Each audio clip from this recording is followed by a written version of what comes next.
Hello everyone, it's Yogi here. I hope you're well. Happy, what day is it? Tuesday. Happy Tuesday. And I hope you're doing well and you're ready for a spot of stitching. I am, yes. No, normally when I have a day off because of work, I don't get to stitch. So when I come back, I'm ready to go. I'm ready to go. And I hope you are as well. And so wonderful. Welcome, everybody. And today, oh dear, I'm stitching this beautiful piece, okay? This is from Stitches So Beautiful. You know, day to day, we do a lot of heaven and earth. And it's kind of bread and butter for everyone. And so when I discovered Stitches So Beautiful, I was really happy because there's a brand new selection, archive of patterns waiting for me. And I'm really happy that I found this piece, and also the piece we're going to do, or I'm going to do, when we're doing marathon this Saturday. Okay, so this is a warm-up. Stitches So Beautiful warm-up. Okay, and everybody ready. And if you haven't got your pattern for our marathon this coming Saturday on the 16th, go grab one. Okay, and let's stitch together. So this piece, let me show you the markup. Okay, this is really beautiful, and you know, it's definitely one of my favorite artists as well. And this is it. Oh, look at this. It's just, I love the style. It's very much, for me, it's very dreamlike and also slightly childlike. There's a sort of innocence to it. And this piece is by an artist called Karla, Gerard. I think some of you might be very familiar because she's got quite a few artwork, some illustrations or paintings being converted to a cross-stitch pattern. So, you know, you might be familiar with the artist. And this is my first, pattern from this artist. And I really love it. And it's called the Festive Seascape. If you look into it, there's some festive element to it. I think they're sort of, very colorful, maybe fairy lights, maybe those, flower looking things. They're actually lightings. I don't know, but whichever way, this is, really whimsical and really sort of, really happy piece. And so I started this piece. When was it? When we started, when we did the a retreat week. We did 1 week, 14 count retreat, and I started this piece. I really enjoyed it. 14 count is always like, my go-to when I'm a little bit tired, cannot really focus that well, and, just feel like really sort of relaxing stitching. So this piece, let me show you the progress here. Okay, so I started from the upper left. If I remember correctly, I did sort of a typewriter type of method, and gradually completed 1, 2, 3, 4, 5 block width, and gradually working outwards in no particular order. And so let me show you the stats here. Oh, look at this. The counter from the last time is still running. Remember last week, I tried to do this piece and we got kicked out, okay? We got kicked out by the internet. So really fond memories. Hopefully today it's all good. And so far, so good. So far, so good. So currently, with this piece, I'm at 2.65. 2.65%, and not bad at all. This is a mini version, by the way. So the same piece of artwork, it comes in different sizes and different number of colors. So this is the mini for Stitches So Beautiful, but it's got 110 colors. So a few more colors comparing to a mini from Heaven and Earth. So every company has, their own kind of rules and formats. So I am going to start the counter here. Okay, sometimes I forget and the chat has to remind me. Okay, and but I'm starting a counter right here, and this is going to capture the number of stitches that I'm going to do today. And today is going to be very interesting. You probably saw the title. I am going to attempt a stitching method that I have never done before. Down, down, down. I know. And so last time, I tried to show you this channel that I discovered during COVID, and the ladies got beautiful stitching style. And we're going to be watching a little bit, a short clip of her stitching. Okay, let me just make some adjustments here. I'm just looking at my screen here. It's telling me, it's giving me very subtle sort of warning there with my internet connection. I hope this is not like a repeat performance of last time, okay? Hopefully everything's good. So I just made a little bit of adjustment there. And so let's have a look. But before anything, I want to say hello to all of you, and thank you for joining me today. Let's have a look. Who have I got here with me in the chat? We've got Rajal first to report to the chat. Says hello everyone, happy Stitching Tuesday. Happy Tuesday to you, and happy stitching to you, Rajal. And Sarah says hello friends, and hello to you, Sarah. And Clara as well, and says hello everyone, and top 3 to report to the chat. So well done. And we also have Daria as well. Welcome. And Michelle Kiefer is also here. And our lovely Susan. And Busy Mum is reporting from work club as usual. And all of you working, listening or watching us sneakily, I salute to you. And I'll stitch for all you guys, okay? All of you, reporting from work club. I'm stitching for you, all right? I'm doing it for you. I'm doing it for you. And our lovely Suzanne is here as well, with her new new identity, spinning yarns design. So Suzanne is streaming during European time, daytime. Okay, if you like to, like a spot of stitching during those hours. And follow Suzanne. And Chelsea Summers is also here reporting from the World Club. I'm stitching for you, Chelsea. And Shelley as well, great to see you. And Linda Diamonds. And Lizzie is also here. And Amanda is having sad face. Oh, happy face. I misread it. Yes, happy face, all good. And Megan as well. Megan, are you the lady that running the 101 Alphabet Club? It's you, isn't it? Yes. And Megan is our member as well. Thank you for your support. Thank you for the membership.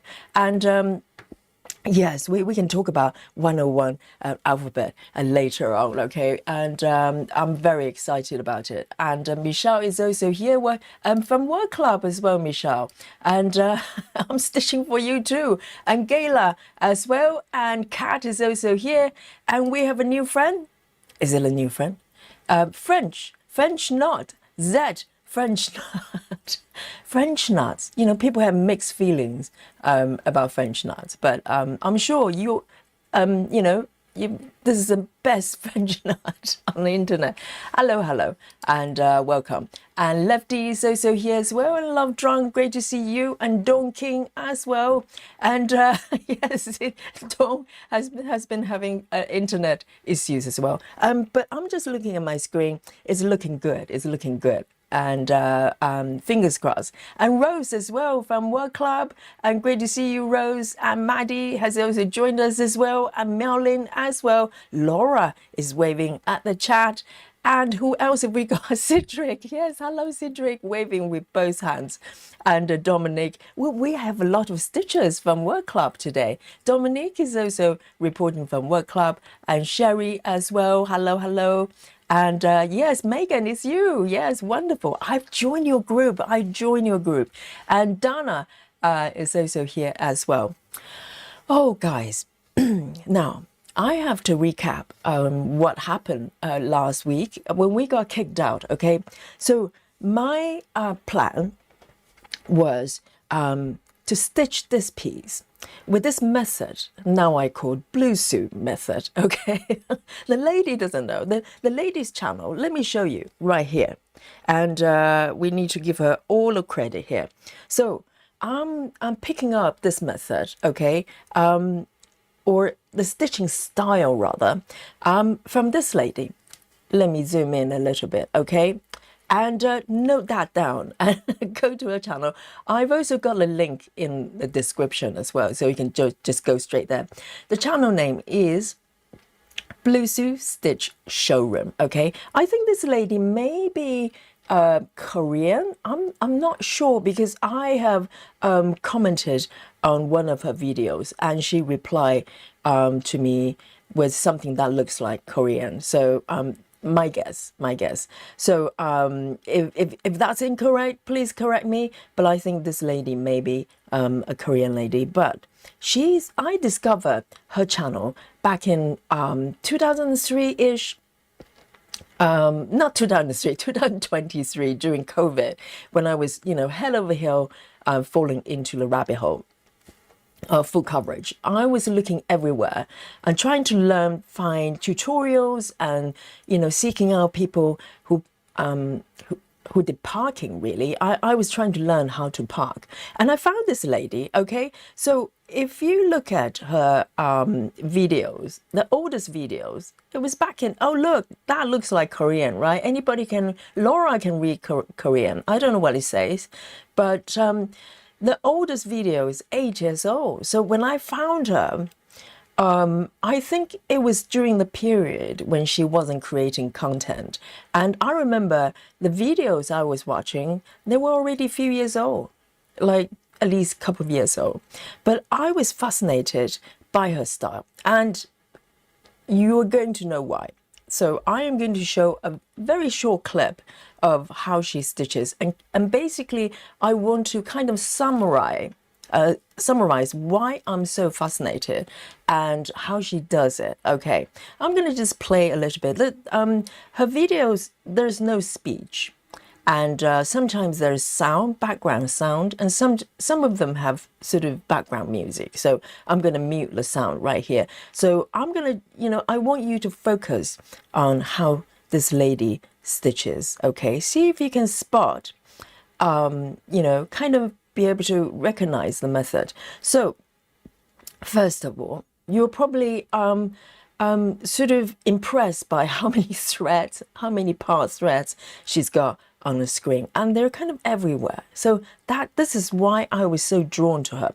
So in this example, I'm going to show you, she's stitching from top down, and there are some pieces she stitches from bottom up, but in terms of the method, pretty much the same way. So let's watch.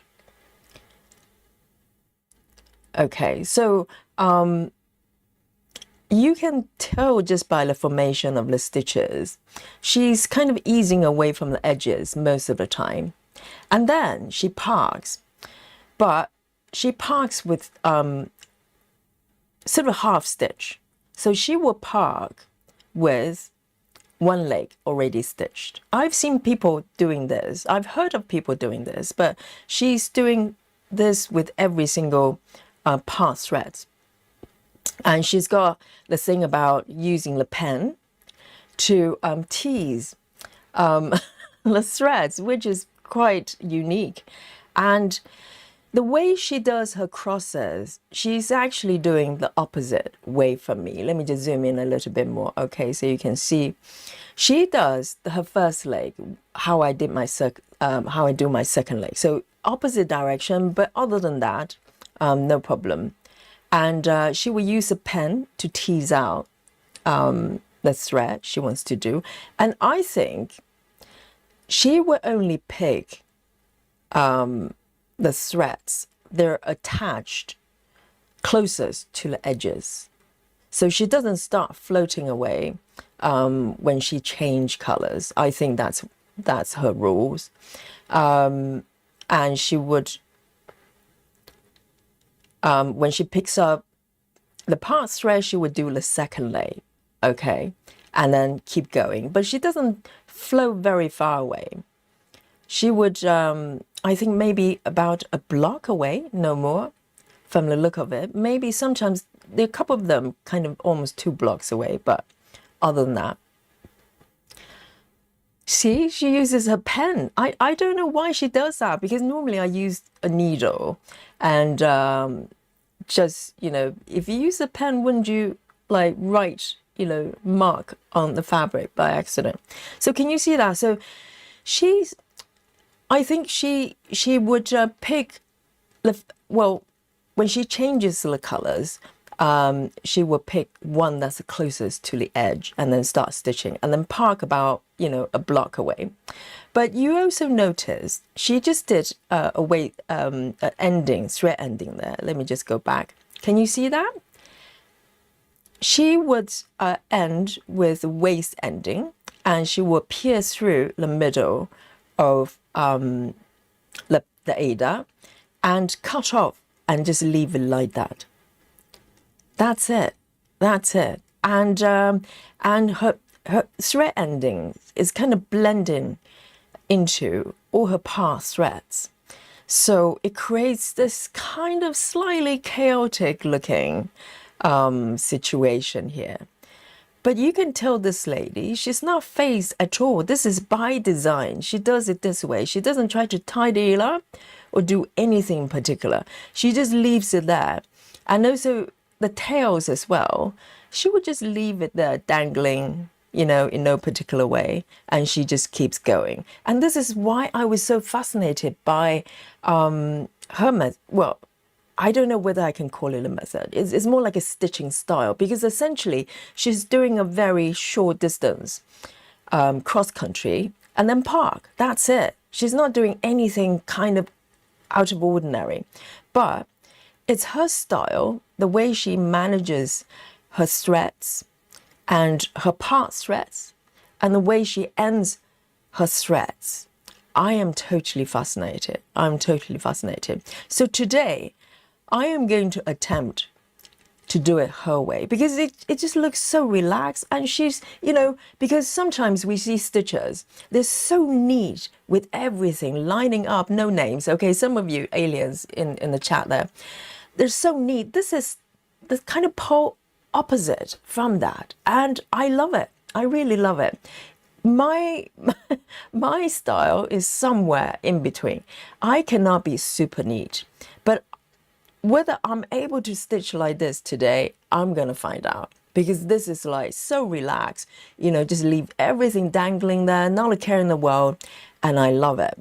So I think this is kind of, you know, the key points of her stitching style is just leave the threads everywhere and not a care in the world, and then picking colors from the edges, not traveling too far, and then end with a waist ending.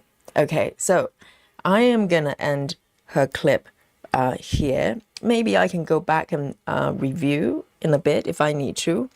And so this is what I'm going to attempt to do today. Okay, so you guys know I'm not super sort of OCD, other than, you know, my back, the back of the fabric. Sometimes I get a little bit, you know, sort of super neat.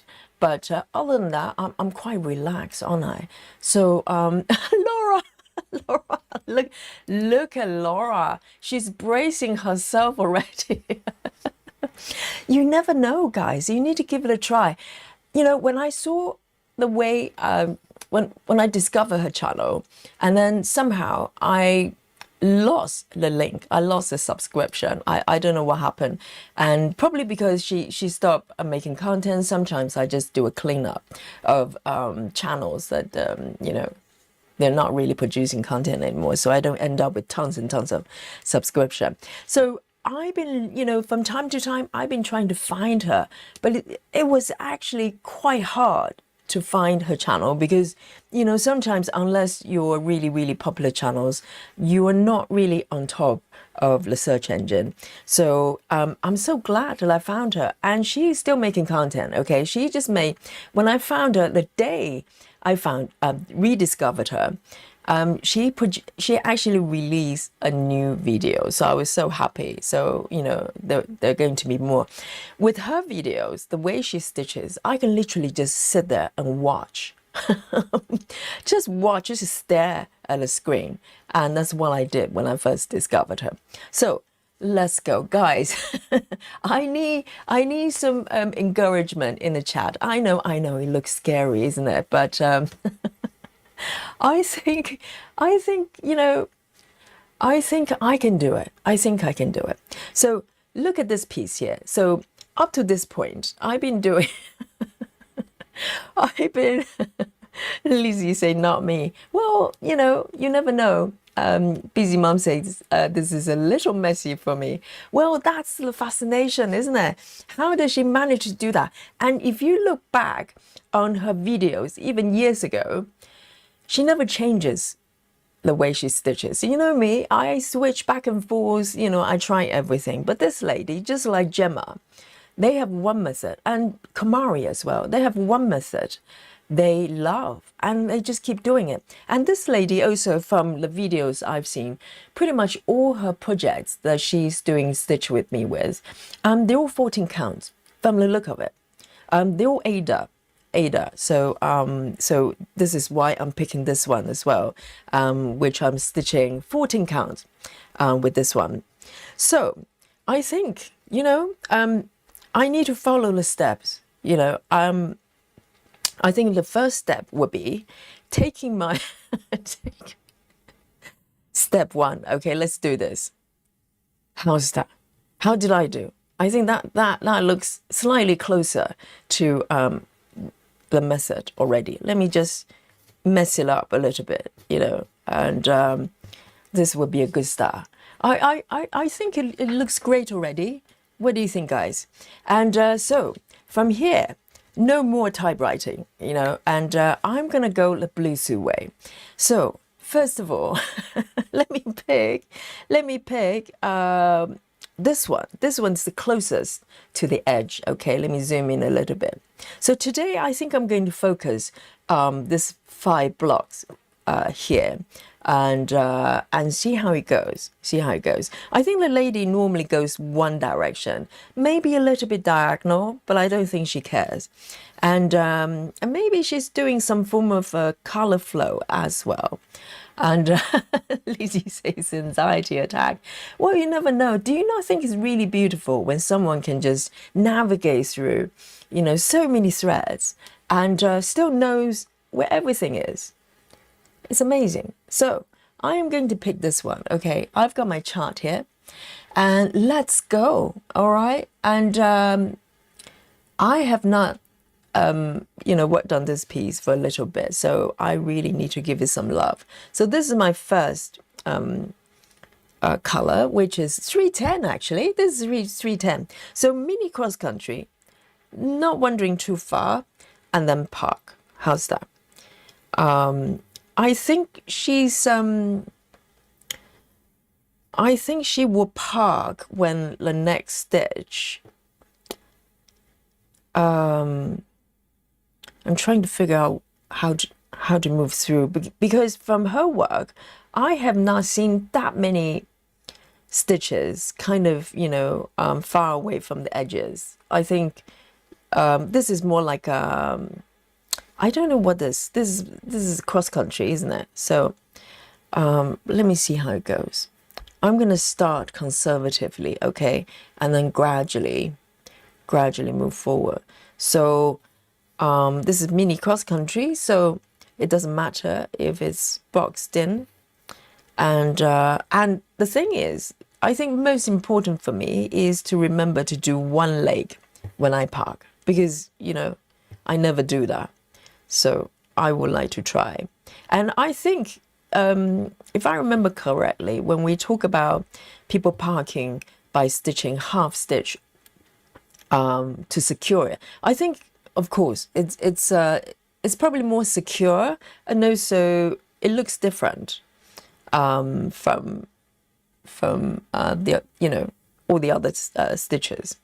I think she's trying to sort of distinguish the shape of the part thread versus her waist ending, because her waist ending literally just pull a thread out. So without the half stitch, it's going to look very, very similar. So I think that's probably the reason as well. So let me start conservatively, okay? I am going to just, can I do this stitch? She's not doing, let me turn on the 5x5 as well. That's going to help me. I think she's not doing color flow, so I'm allowed to stitch this one, I think. But I wonder what the lady would do with the next stitches. Can you see on my pattern, there's a whole cluster of stitches here. Am I allowed to do it? I wonder. I don't see patterns like that on her project. I'm just trying to find examples. Yes, I think all her stitches are quite loosely floating away, not very far away. So, all right, I probably need to improvise a little bit because there's a whole bunch here. It's looking so tempting, but just for the sake of it, I'm going to just park it here and see how it goes. So I'm going to do one leg and then come up the bottom right. It's going to be so weird because normally my pass threads, I park at the bottom left. But if I do the first leg, it means I have to park at the bottom right. So this is probably when where it's going to mess up my head somehow. So I am going to park it here and move on to the next color and see how it goes. Maybe I'll venture a little bit further as I move forward. Leahsam, hello. And Joyce has joined us as well, and Janine as well. And Laura says Yogi couldn't handle all the waist threads from Maggie. I know. Let me, let me give it a go. And if I start sobbing, at least we know it doesn't, it's not going to work for me. But I have a sneaky suspicion that I might like it because it looks so relaxing. Oh, see, I'm trying to tidy up my past threads already. So that's a no-no. You need to keep it messy like this, okay? Like that. All right, that's better. Okay. I need to be truthful, be faithful to the method. So I am going to pick the next one here.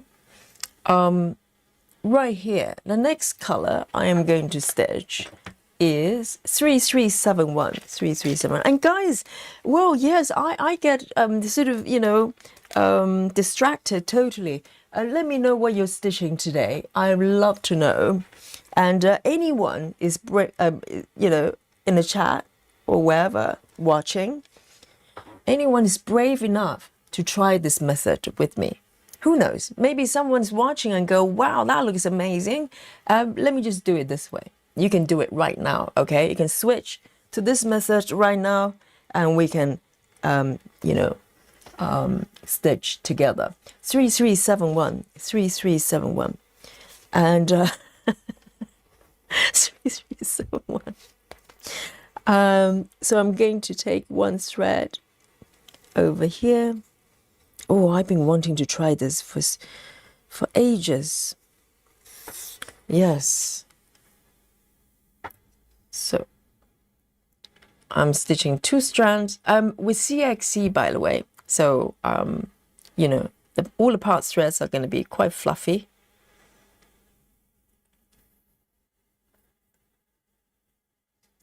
Oh, Janine says you are not allowed to massage your threads. I know. I just got this. I've got this habit of, I'm the hairdresser mode, and I have to resist. Okay, if I'm doing it, please, raise alarm. If I'm trying to tidy up my threads, that's not allowed with this method. It's supposed to be like this. Okay, and all right then. The next color 3371. 7-1. There's a whole bunch of it. Very nice, very nice.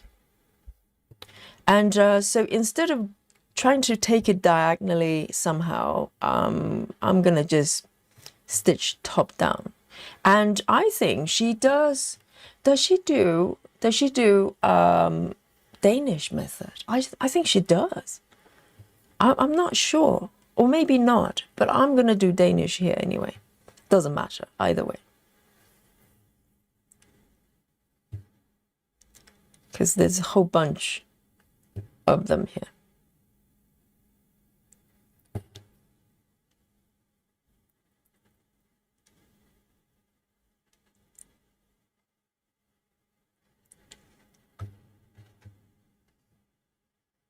Betty says, I say, you do you, be happy with you. Yes, absolutely. Because, you know, Bluessu, I don't know what her name is. I'm going to call her Bluessu. Lady Bluessu, okay? Lady Bluessu is very happy being the way she is. She doesn't try to change it or do it any differently. She's happy with this method, and she stitches this method year after year after year. Wonderful. Love it. And I remember when I first discovered her, literally, I would go to bed and then play her videos as I was falling asleep, because I just couldn't stop watching her. I was trying to figure out how she managed to be so relaxed and manage everything. Not a care in the world. Not a care in the world. And I have to say, thread ending, waist ending, is one of my least favorite thread ending methods. So it's going to be a challenge. It's going to be a challenge. And it's my least favorite one, purely because of the mess it creates on the fabric. But today I'm embracing it. I'm embracing it. I'm gonna have, you know, waist ending everywhere.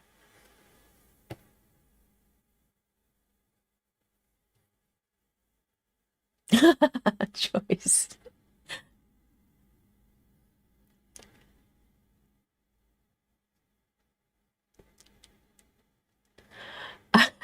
Janine, behave. And let's have a look. And Ellen is here as well. Ellen, I hope you're feeling better. Ellen says, hi Yogi, I watch her tutorial and she's doing the edges first, vertical and horizontal. So, oh, she's got a tutorial? Where is it? So Ellen says, okay, let me highlight this. Okay. I didn't know she's got a tutorial. Let's have a look. So apparently she does the edges first, vertical, as in top down, right? And then horizontal. And she will have the back straight lines. At least she's filling in the middle. What does that mean? So do you mean Danish method, like what I'm doing? Have the back straight lines?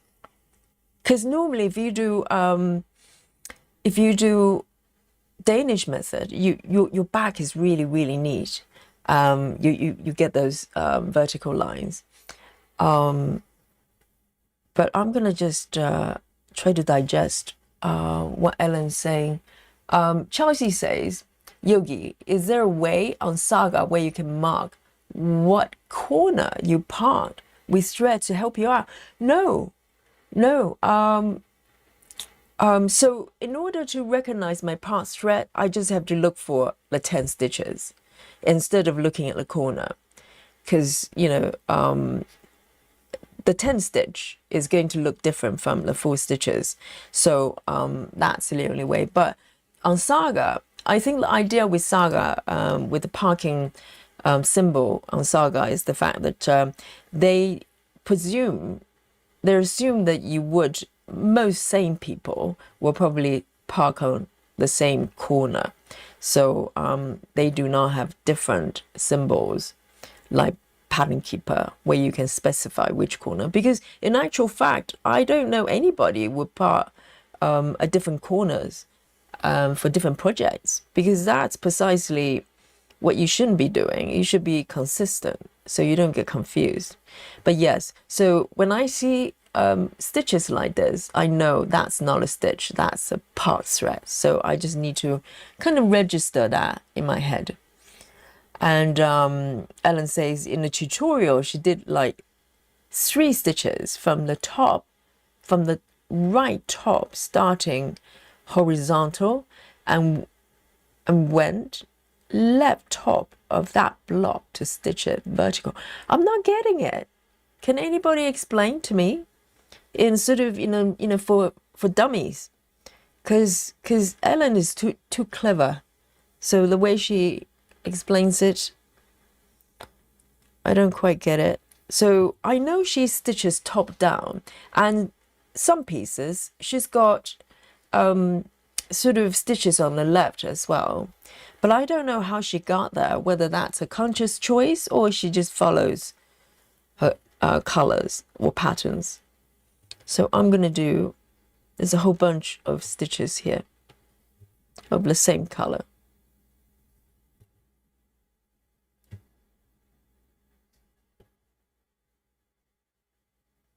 Okay, I'm not going to tidy up the past threads. Okay, resist.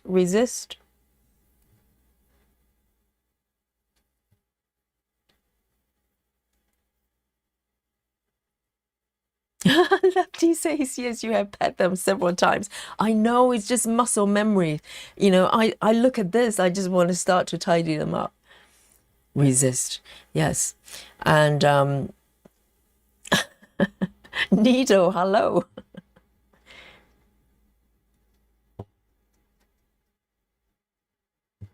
Okay, so this one I might need to end the thread because it's getting really short. So I'm gonna do the thread ending in a bit.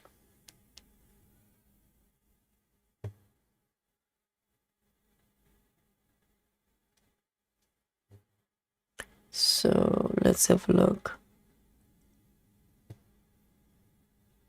So there's just one stitch here. Let me just do this one as well.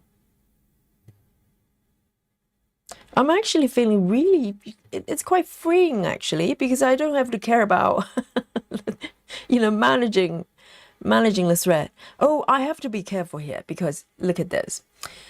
I'm doing full crosses with this color, but there's a very similar color that looks, there's a part thread there where I did tent half stitch the first leg basically.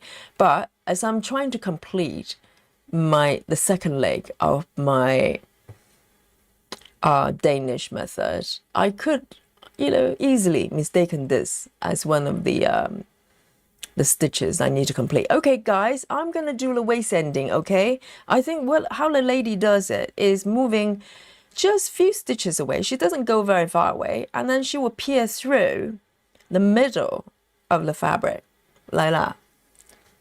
Let me just show you what's happening here. Can you see that?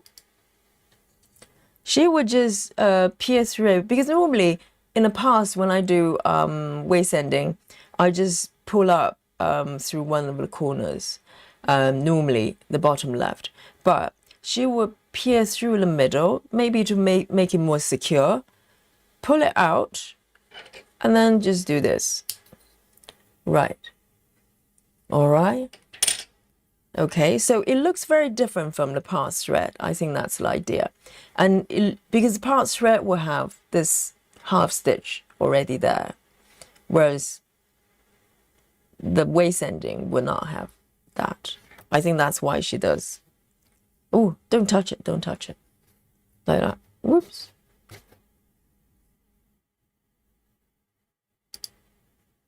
Right.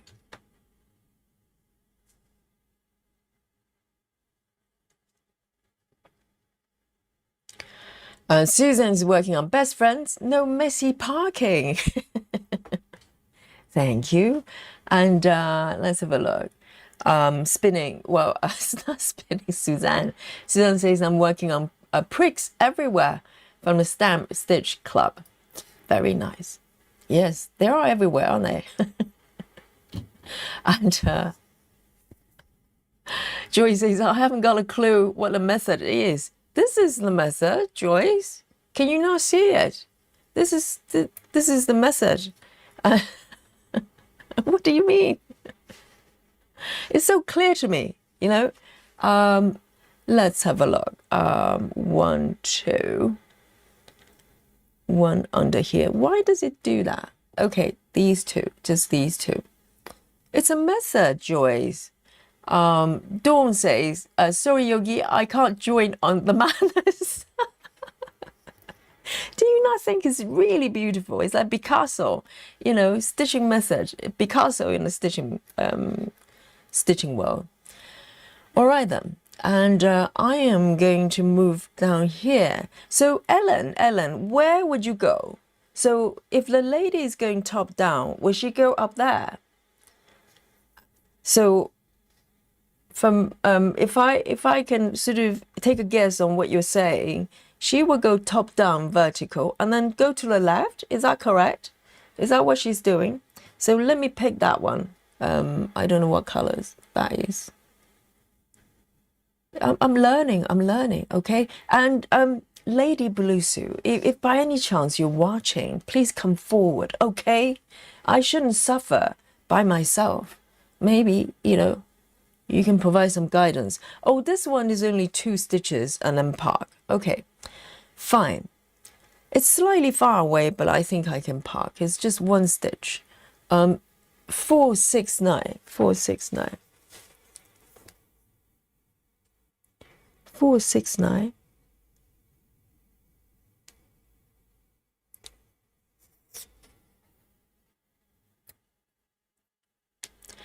And Dawn is stitching on Crystal Angel from Hate. Not using the Bluessu method, I'm guessing. Oh, Ellen's posted a tutorial in the group. Yes, I didn't realize she's got tutorials. So Joyce, exactly, she's got a tutorial, so it's a method. It's not just random, you know, random person stitching random sort of style. It's a thing. It's a thing, Joyce.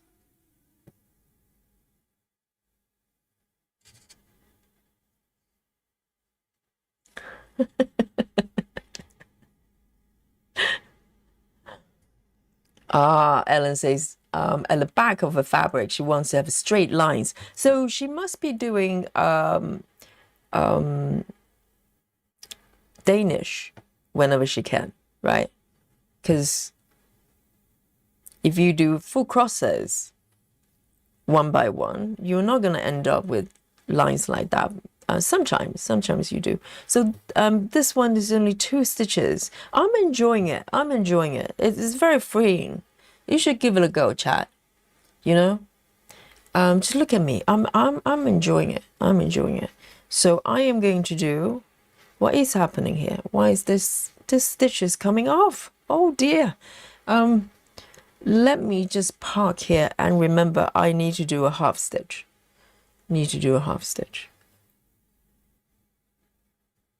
And then come out here. I think I've got 1 stitch just popped out.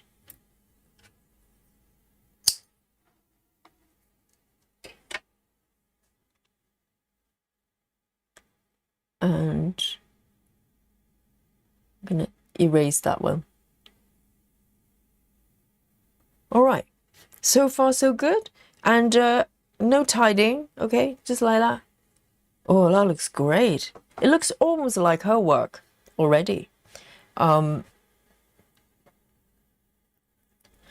Chelsea says it feels like a messy color flow. I think, well, depending on how you define color flow, I'm sure she flows with the color, right? If you follow your thread and the stitches, but she's not worried about floating stitches, so it's allowed. Unlike Gemma's method. Gemma's method, you would not have the floating stitches.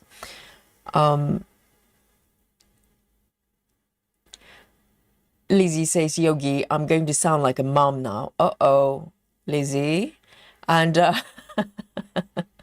Lizzie says, don't come running to us when you get all in a tangle. You have been warned. Thank you, Lizzie. Not too bad so far. Not that many parts, right? I mean, obviously, gradually it's going to build up, but so far, not too bad. So I'm going to go up there and pick up the highest, stitch here. I'm enjoying it. I'm enjoying it. 471, 471. And I wonder whether she would have, I bet she does. I was about to ask whether she would have multiple threads, part threads of the same color. I bet she does. 471, 471. Three stitches. I'm going to just do three and then end this piece. And I cannot remember whether I have seen her starting her stitches. I don't know what her starting method is. I've seen her doing loop, okay, but that's loop. But with leftover threads, I don't know what she does when there isn't a loop. I cannot remember. But she definitely does loop start.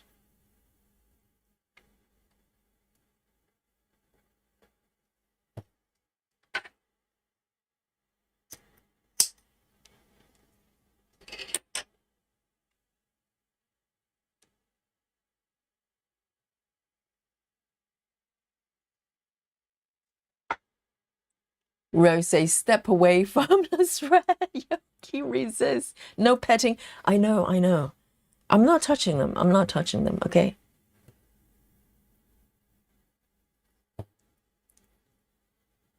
They're perfect the way they are.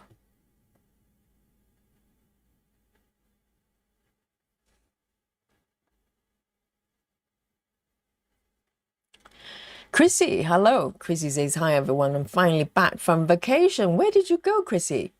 And now need a vacation from being a vacation. Yes, you do. And she says, I only stitched like 300 stitches in 5 days. I'm going crazy with withdrawals. Oh, because you were on holiday, you couldn't stitch. Yes. I mean, depends on what kind of vacation you've been on. Normally, you come back really exhausted. Probably more than before you went. I know that. That's why, if I really want to take a break, I do nothing. No plans.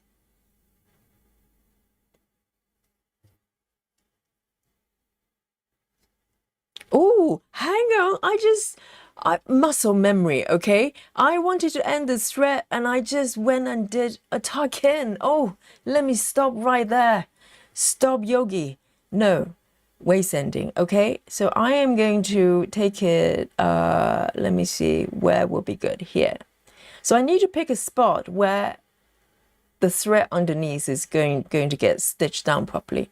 So, oh, that was close. I just, it's like autopilot. I just went and did a tuck-in. No, no, no, no tuck-in, no tuck-in. Here. I'm going to do it properly. Oh, no, no touchy, no touchy.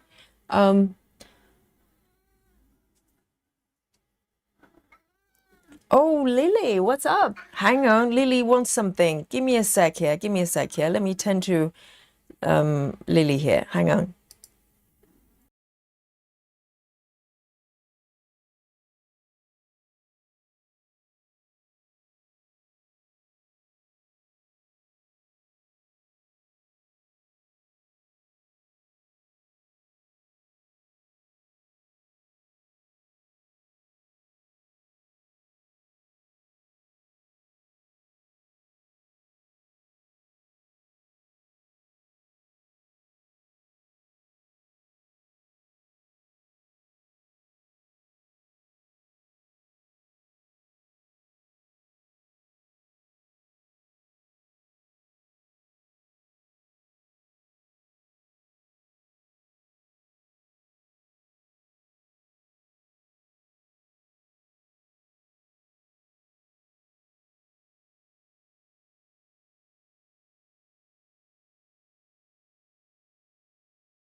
back.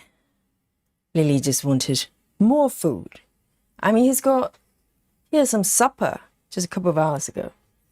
So there you go. Oh, no touchy, no touchy. Yes, next one. Needle says, does she stitch over the waist thread? I think that's the idea. So she's doing waist ending like this. So she's taking the thread over just a few stitches. She doesn't go very far, because some people do, they do waist ending about 10 stitches away. And so you just end up with a lot of build-up underneath. She only takes it slightly, a few stitches away. And then as soon as she, stitch the stitches in between, and she just cut it off. So it's all part of the process, So where shall I go next? I think here would be, this bit makes sense. Okay. I think as I'm actually stitching it, gradually, it will start to make sense where I should go. Let me have a look. 3051. 3051. 3051.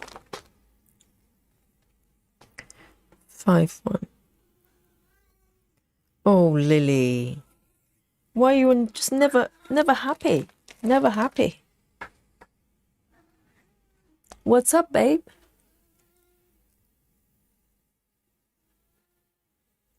He's just very, very vocal. I think he's probably happy. He's just growling when he's happy. And it's the same sound when he's not happy, so I can't tell the difference.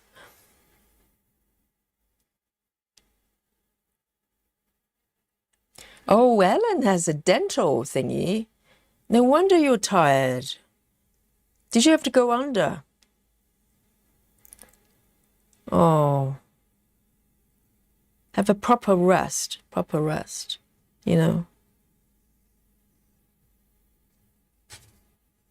And maybe, Ellen, try this method with me. It's going to cheer you up. You're going to feel so much better.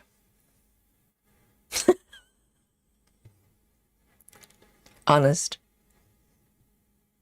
It's good fun, because this is like, really relaxing way of stitching.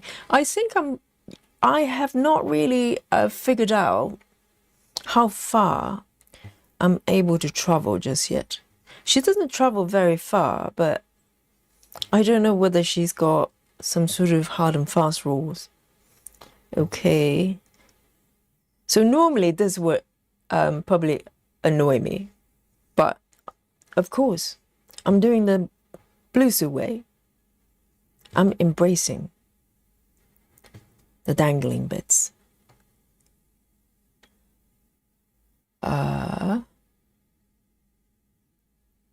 Okay, I'm gonna go up there. I'm freestyling now. I don't know whether this is what she would do, but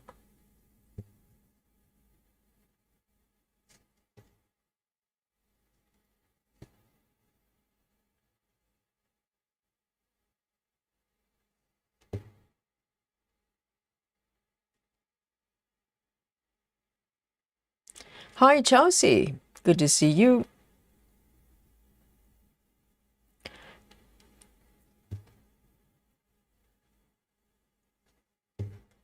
Chrissy says, are you still doing the typewriter? I'm not, but I'm trying to figure out in terms of how she would select where to go next. It's still a little bit unclear to me. I think she generally just pick the colors that's closest to the edge, like attached, or maybe the closest part threads. I have not figured that bit out. But I am going to park over here. 2 stitches there, 1 block, and here. Is it too far? I think it looks a little bit far. 1, 2, 3, 1, 2, 3. 4. I don't know whether she would part this far away.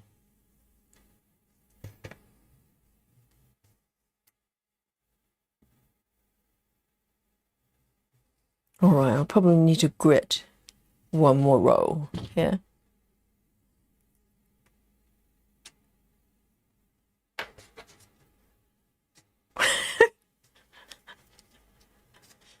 This is looking great. Ellen says, she has the outline of the box first, right top to the middle. Right top. I mean, top right to the middle. Left top of the box vertical. I'm not getting it. I need to watch. I need to watch the tutorial for sure. I didn't know she's got a tutorial out. I'll definitely watch it, but I am going to improvise right now.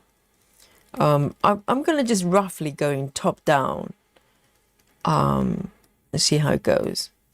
Because some of her pieces has got quite a lot on the left side as well. So I think she may be moving, not diagonal, but 1, 2, 3, 4, 5, 6, 7, 8, 9, 10. Let's have a look. 1, 2, 3, 4, 5, 6, 7, 8, 9, 10. Looks okay to me.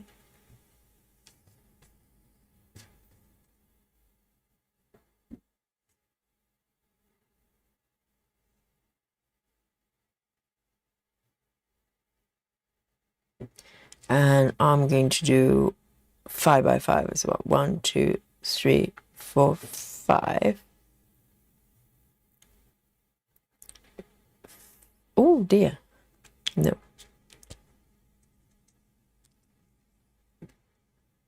Over here. 1, 2, 3, 4, 5.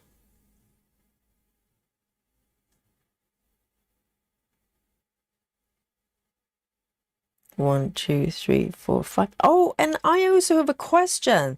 I have a question regarding linen, because we've been talking about 1, 2, 3, 4, 5. We've been talking about starting 101 alphabet, okay? And you know, the videos I posted on the Facebook group of that gentleman who actually had 2 starts of that piece. Some of you probably saw that those videos. The first time he stitched the piece on even weave. Second time he stitched on linen, but linen even weave. I didn't know there was such a thing. I thought linen is different from even weave. Is there such a thing as linen even weave? Because that's what he had. If there's linen but evenly woven, it will make it a little bit easier, wouldn't it?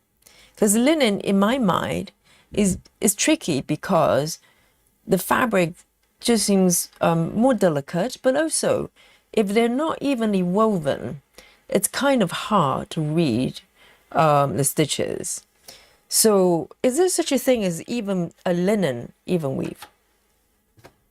And is that vastly different from linen? I have questions.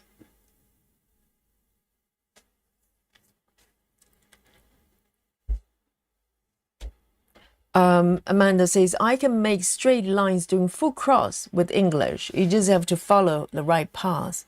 Ah.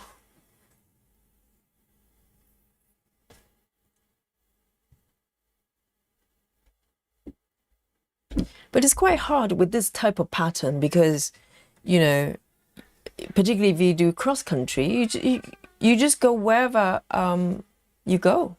You're not thinking about, you know, is it going to be straight line? Lily, what's up with you? Hang on a second.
I think Lily's just being difficult.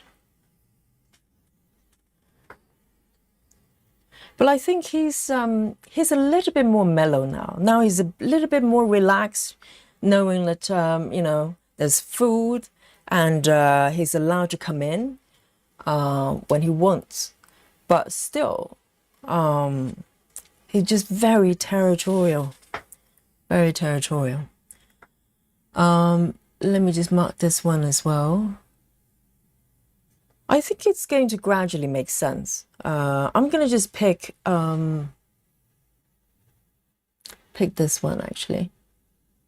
All right, 3863, 3863.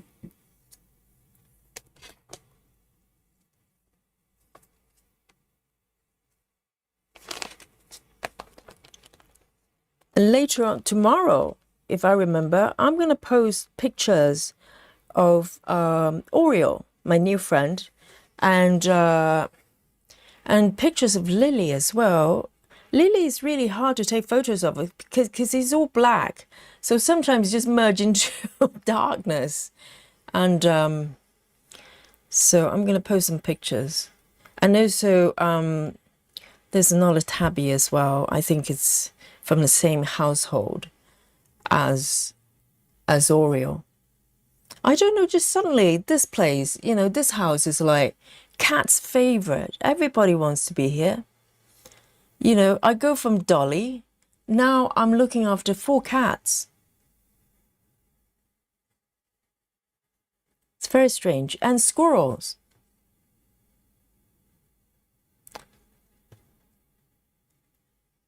So let me just zoom in a little bit. Is it too tidy? Do you think the threads are too tidy? Let me do something about that. How's that? Is it better? All right. I think it was too tidy.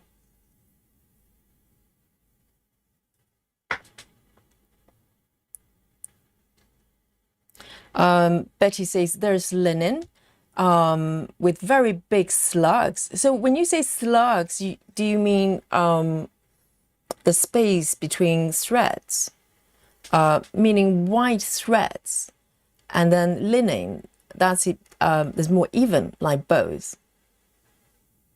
Ah, I didn't know, because I thought even weave was kind of a genre on its own. If I could get, I think linen even weave would be a kind of happy medium, right? Because it's even weave, but it's linen, if that makes sense.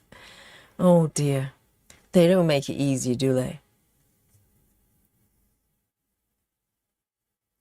And I don't know whether I should stitch this one or park. I really don't know. I need to know how she would do it, but I'm gonna park for now.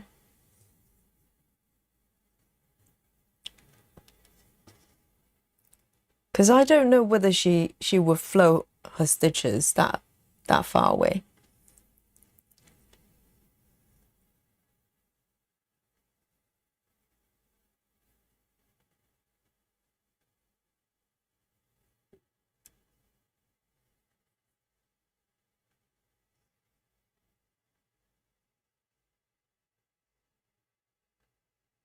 All right, that one is it's okay. Let me pick the next one. I try to pick the colors attached to existing stitches already. 3827, 3827.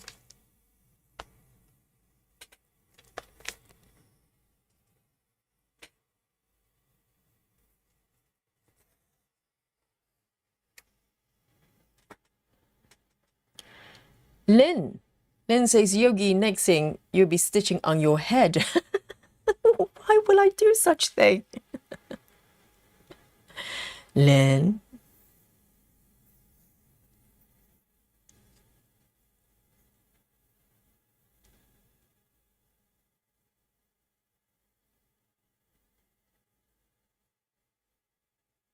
All right, this one. I can see the color changes happening here.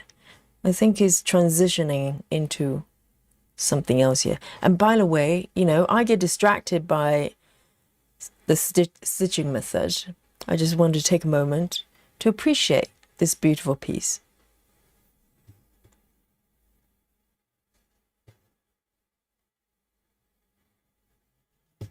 It's really fun to stitch. 1, 2. So in terms of how far I go, obviously I'm not going to travel super far, but within reason, I'm gonna stitch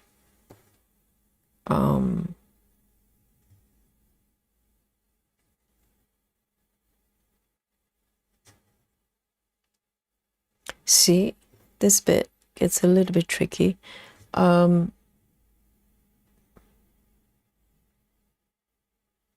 Okay, and maybe I should park here. 1, 2, 3. 1, 2, 3. Okay. Oh dear, see what I've done here. I just part like my usual way. No, no, no. I forgot to do the half stitch. There.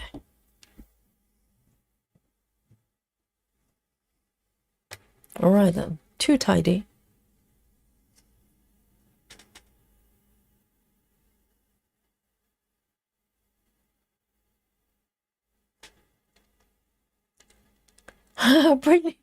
Brittany's I feel yogi's relaxed and it's stressing us out.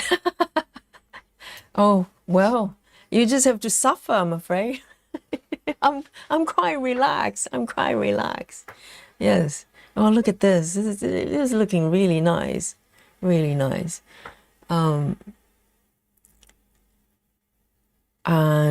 next one.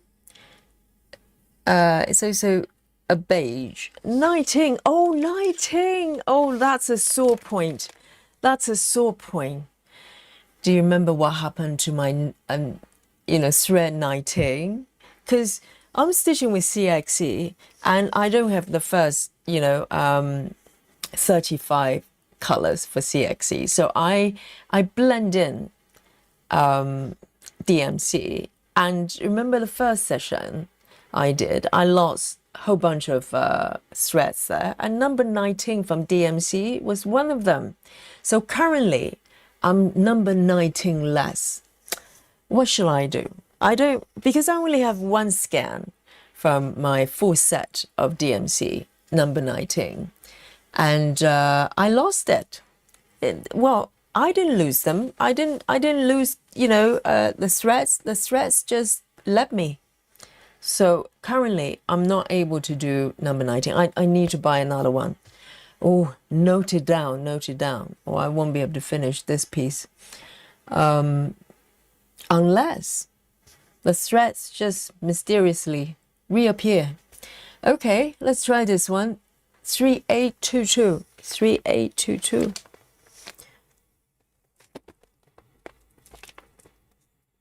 3822. I've got it here.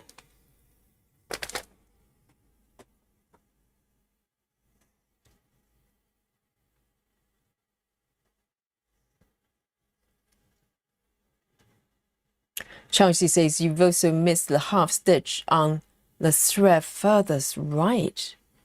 Oh, because some of them were from previous sessions. So some of them will not have half stitches. So hopefully I will take care of them as I go, because there's some legacy past threads from the previous session. Oh, stop tidying, look. Oh, much better. I am so happy. Here we go. And guys, if you need therapy after this live stream due to the stress, okay, please forward your invoices to YouTube or maybe to Lady Bluessu, okay? It's not me. And I am just doing what I'm told, all right?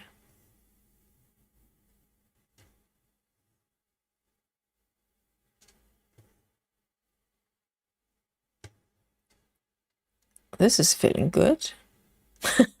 Don't know about you. I feel great. Here we go. Let me cut this bit off.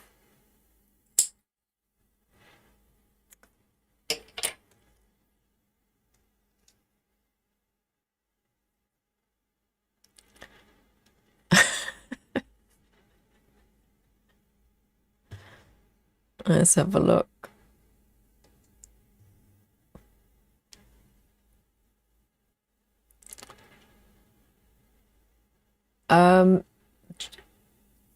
I'm trying to read Suzanne's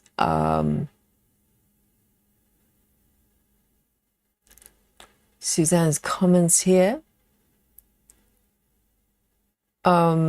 Suzanne says, so even weave, it just means that both sides are identical. So linen is an even weave. Well, I thought even weave was more uniform because I have seen linen that's got very uneven, you know, patterns with the threads, and it makes it look really natural and beautiful. But obviously for someone like me, it's harder to read. So I thought even weave was kind of a genre, a type of fabric. I didn't know anything looks evenly woven is even weave. And I didn't realize linen can be evenly woven as well. I thought the whole point of linen was that it's kind of all natural. It just does whatever it does. Clearly, that's not the case.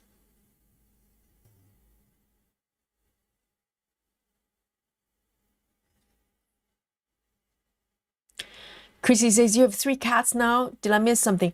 Oh, Chrissy, you have so, I have a lot to, update for you. Okay.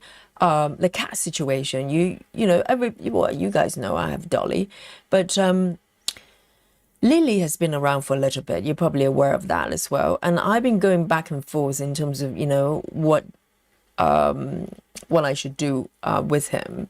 And I tried everything. I try not to interact with him, not to engage, hoping that he's going to move on and maybe find another household, because he's very, very territorial, quite aggressive to Dolly.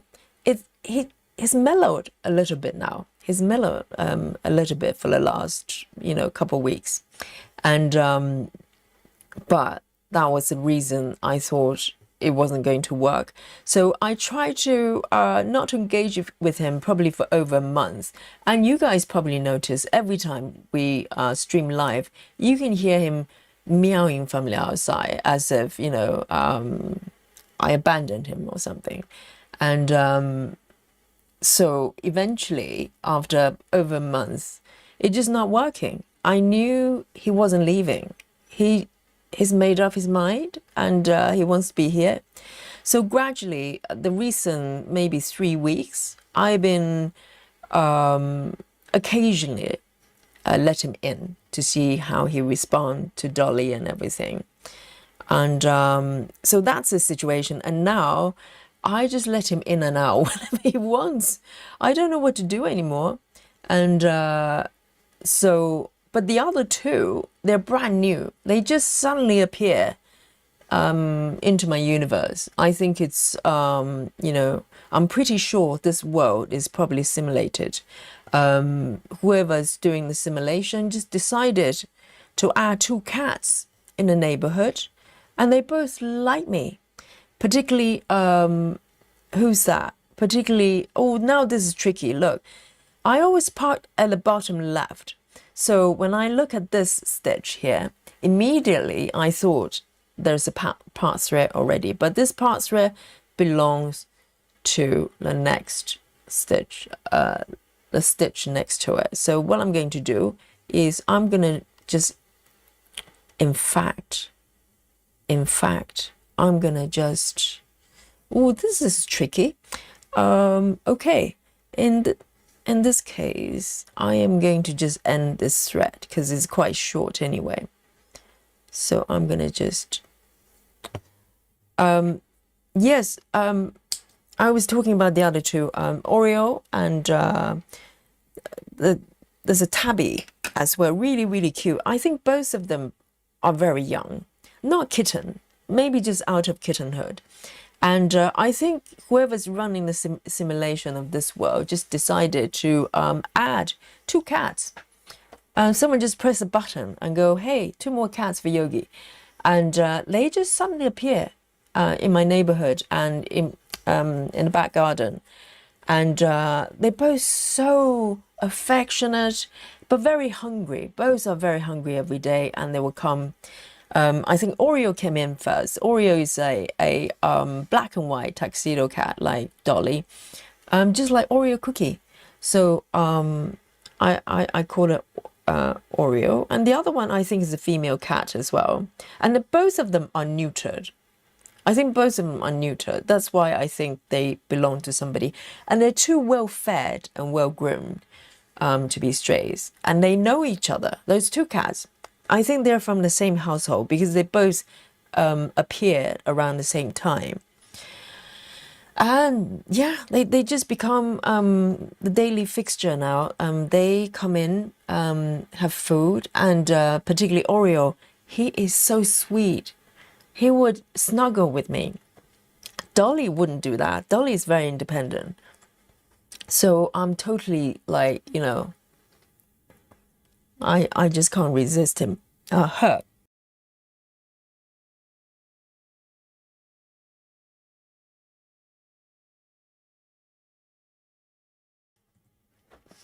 So let me take a sip of my coffee.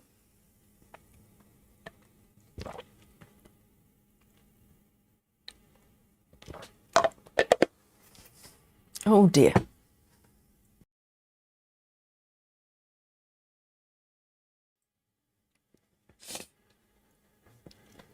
So suddenly I go from 1 cat, 4 cats.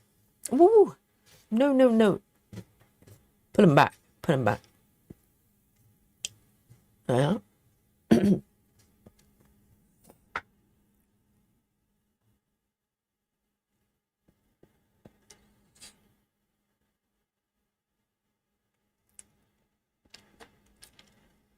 Suzanne, yes, don't get stressed because I really, you know, I'm really dumb. So Suzanne, don't get mad, okay? I know Suzanne is like in the teacher mode, thinking why I do not pick up anything, and Yogi is dumb, okay?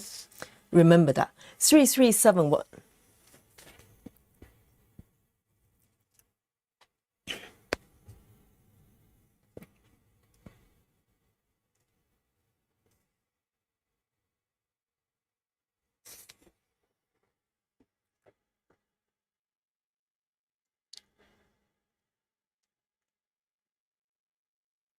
Joy says we just have to go watch Chris's video to detox from this chaos. Yes, either watch Chris's, if you want, you know, just like yoga, when you bend one way, you have to do counter action to kind of, you know, reset.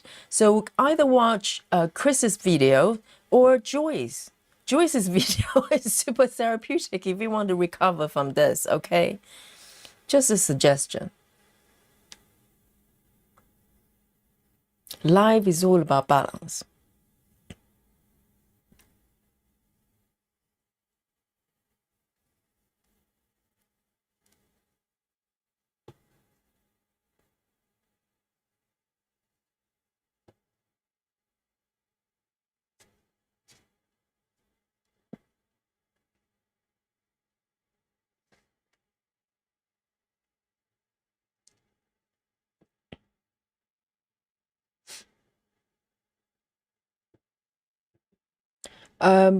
Brittany says, is there no pawn stitch before ending the thread? What do you mean pawn stitch?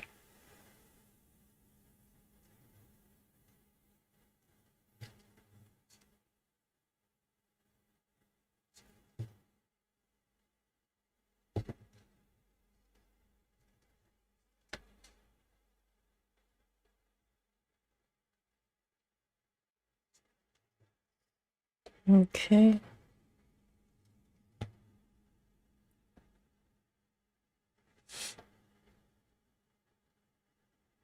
Hi, sound stitching. Good evening.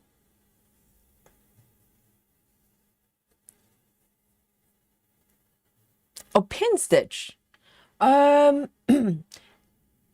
Before ending the threads, no, I don't think she does pin stitch. She just pierce through right in the middle of the Ada of the stitch and just pull it out. That's it, as far as I could see.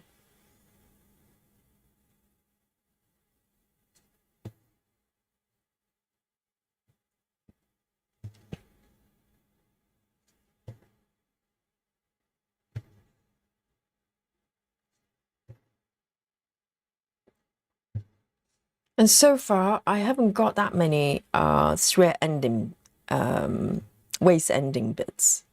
So it doesn't look too bad yet. Not that I'm expecting it to look bad, okay? And also, I think this method probably works better on 14 counts or lower count fabric. I don't know how well even she's going to fare stitching on 25, because all the projects I've seen on her channel, they're all Ada. I think they're all 14 counts. So I don't know. Maybe I should try that. I need to find the next victim, next whip to try this method, like 25 counts. 2, 3, 4.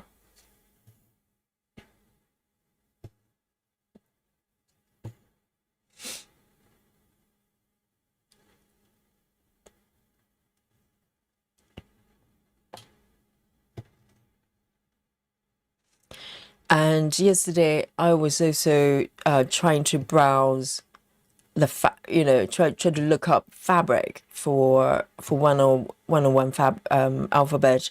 It's a little bit tricky because it's literally square, isn't it? It's equal number of stitches horizontally and top down as well.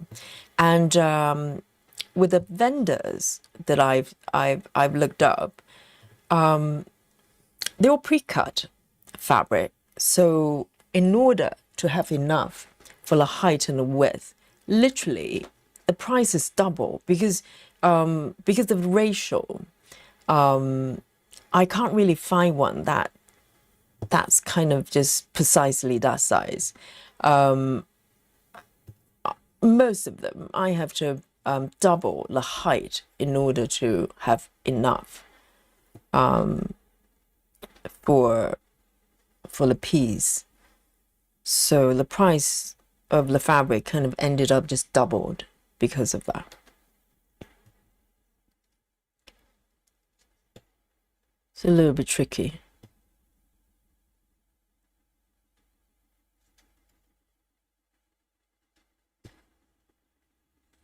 So I'm going to end up with a large piece of spare fabric afterwards.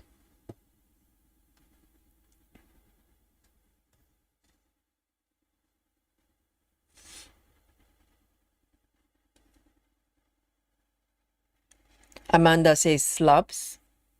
Exactly, because we have a lot of experts in the chat and they're just using terms thinking that, dummies like me understand. I don't. I'm a baby stitcher. I literally, prior to COVID, literally, I vaguely know fabric like this is called Ada. Seriously, I never had to refer to it to anybody. It's not like it comes up in conversation or anything. So I just call it fabric. It's just cross-stitching fabric. I didn't even know it was called Ada, let alone even weave or whatever it is. Linen, God knows, no idea.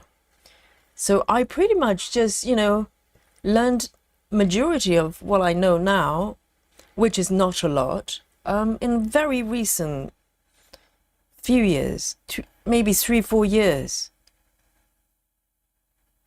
So do not be surprised if I'm clueless, because I am.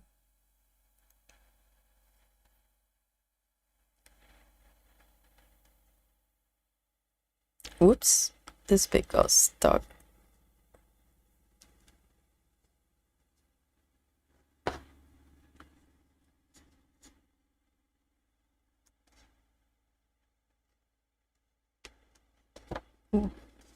I do this a lot. I just caught both ends. Let me...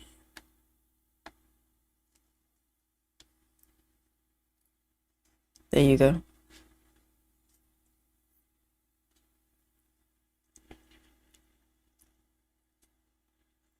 Lefty, do you think that's what it is? Do you think Lily is protesting because he doesn't like the chaos? That's a controversial theory you've got there. I think Lily just being grumpy because Lily likes to be the boss. Lily likes to be the dominant cat in a group.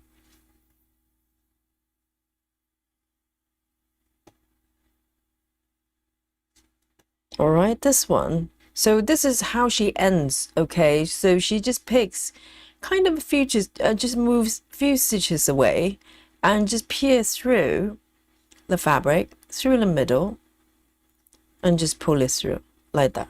That's it. That's her ending method. And then she leaves a relatively long tail.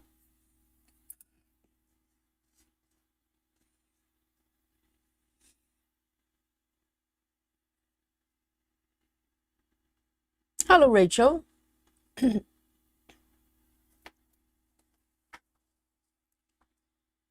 Susan says, why don't you email your usual fabric supplier to see if they can cut a bespoke piece? Well, the thing is, my usual supplier, you know, it's called Stitch-tastic. I don't think they even do anything above 32. I searched their shop on Etsy. I couldn't find anything that's 40 counts. So maybe they just don't do those. So I need to look up sort of a different vendor. I looked up 123 stitches as well. I don't think they're any cheaper at all. I don't think their fabric is any cheaper than the UK vendors.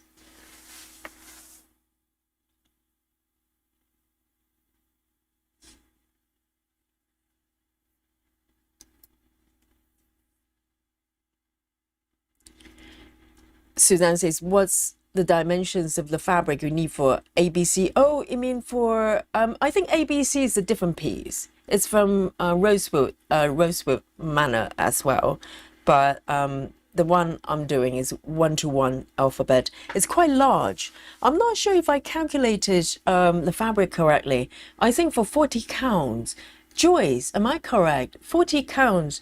I remember you mentioned that the last stream, but I can't remember what size you mentioned. But for 40 count is like 31 inches both ways. So it's a square size. And I think for 36 counts is 33 or 34 inches. I don't know if I've done it correctly. I just used a calculator for fabric and typed in 500 by 500. So this part I have to leave out knighting, which I don't have. I'm gonna just skip over to this side. Okay, so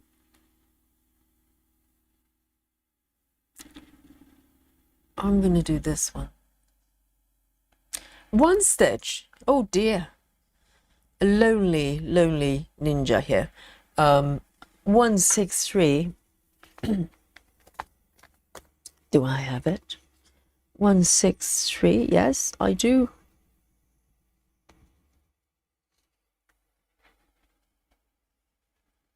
Just one stitch. Laura says, I'm having trouble finding fabric too. Does anyone know if you order two of a fabric and 1, 2, 3 stitch? Would it come in one large piece or two of the normal size? Oh, I wouldn't know.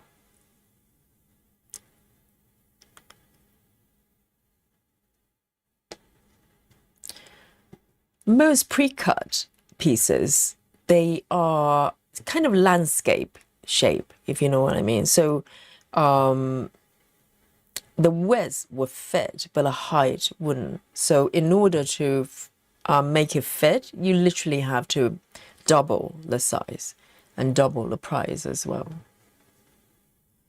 Oh, I nearly wanted to do a tuck-in as well. No, no, no. Single stitch, I'm going to just move down here and do a waist ending.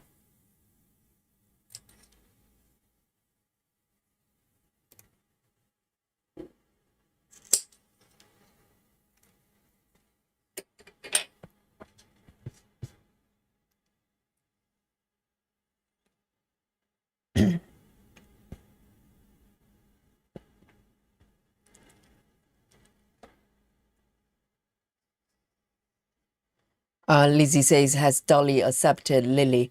Well, not quite yet, but Dolly looks a lot more relaxed now, even though Lily sometimes would just stare at Dolly as if, you know, like going, I'm the boss here, you know.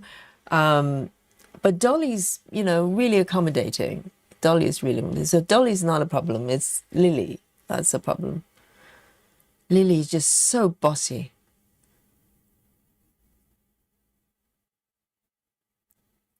All right, next one. 470.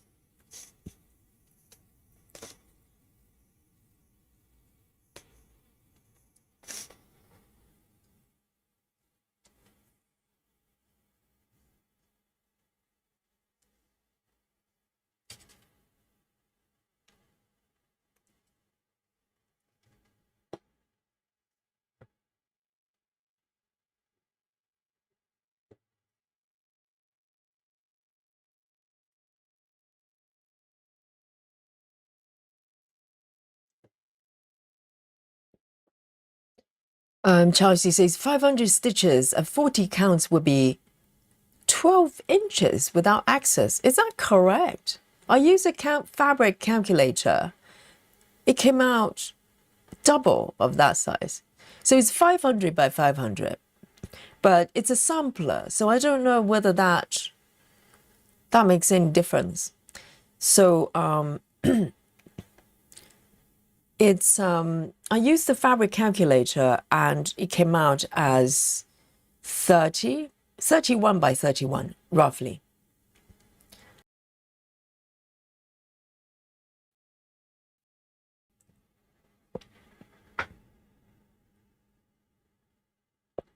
Laura says 101 alphabet is worked over 2. Oh, so when I'm trying to figure out, so you need to specify it's 1/2. So yes, so technically I'll be working on 20 counts if I use 40 counts. So how do I calculate the fabric? So because on the direction it says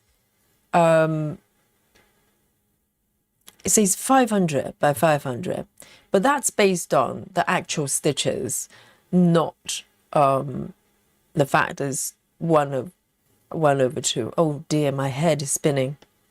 So what dimension do I need then? Can anybody just give me the number? Because I'm so confused.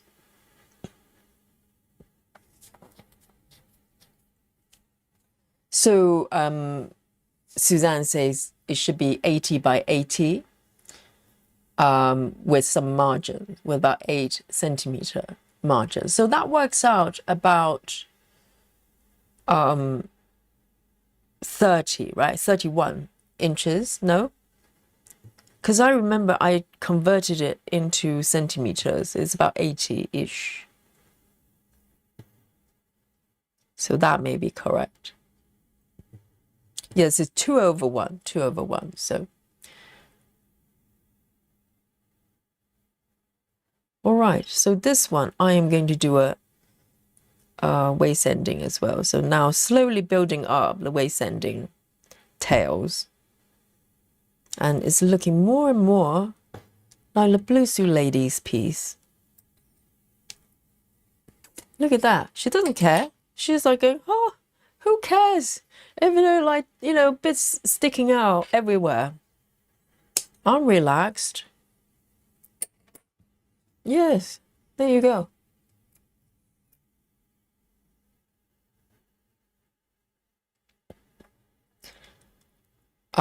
Megan says, I've got my 36 count fabric from 123 Stitches. It was 1/4 piece. And what dimension? Oh, 36. So anybody, if you're doing 40 counts, what dimension should it be? Is it 80 by 80 centimeters? Is that what I need?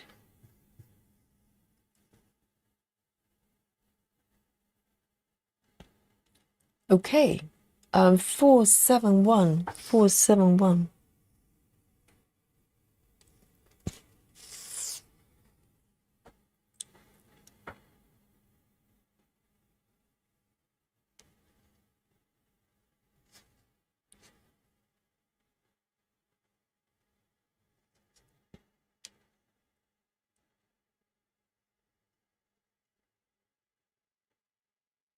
Brittany says, anyone has problem downloading the floss cards from the Facebook page?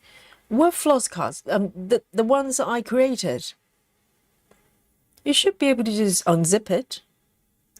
Because I posted the cards a couple of times. The first time was a link to my Google Drive, and for some people having trouble opening that one, so I posted it again as attachment on Facebook. So that one should work quite well for everybody.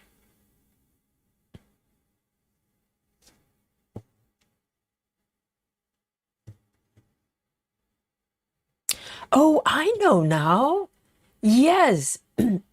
I think I figured it out, because remember I was trying to figure out how far Bluessu will go with her stitches. Now I know, guys. I think she stops if she runs into an end thread. You know what I mean? A tail, so you don't have to fight with it. So, but she would only sort of end her thread only a few stitches away, not like 10 stitches. So she's probably using these tails as a guide to stop herself from going too far. So I think if her stitches start to run into the end bits, she stops. Oh, I think I just figured that out. That makes perfect sense, because then you don't have to fight with the end, you know, the thread ending.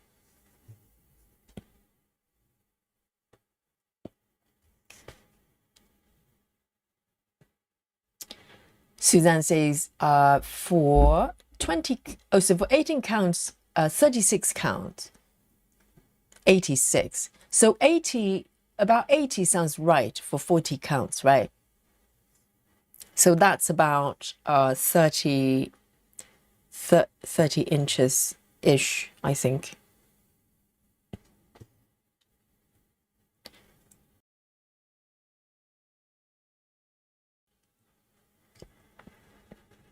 Chelsea says if you're doing 1/2, you'll be twice the size plus access. So 25 inches plus 6 for access, so 31 inches. Yes, that sounds correct. Maybe I think when I did the calculation, I did put in 2/1. So I remember it came out around 31 inches. So that's the right size if I were to go for 40 count.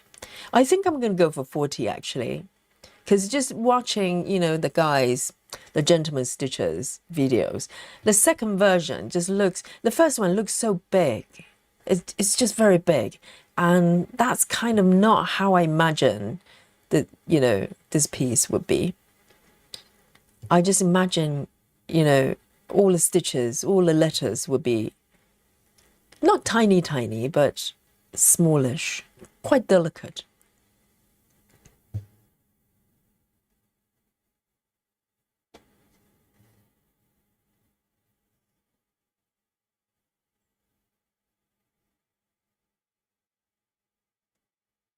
Okay, I am going to park it. And I'm going to remember doing the 10 stitches. 1, 2.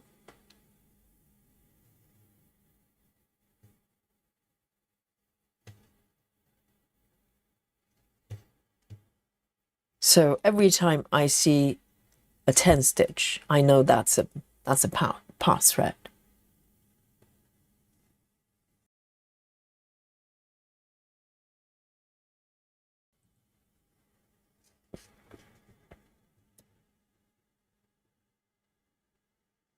Megan says I'm using 1 strand of sulky. Is that different type of threads? I don't know what that is.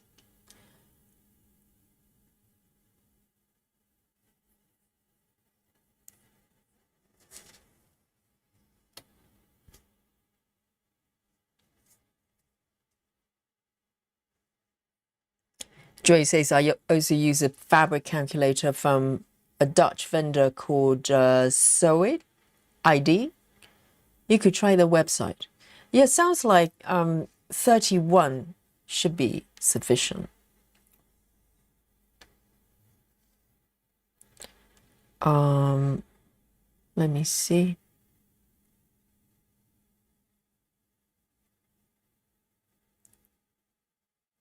Okay, I'm gonna pick the next one, 3371. 3371.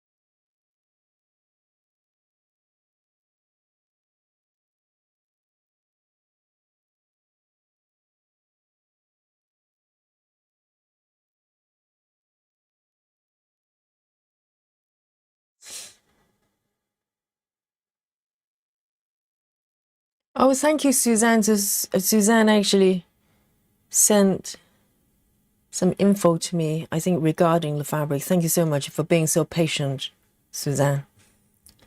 Steve says the stitched area will be 25" by 25.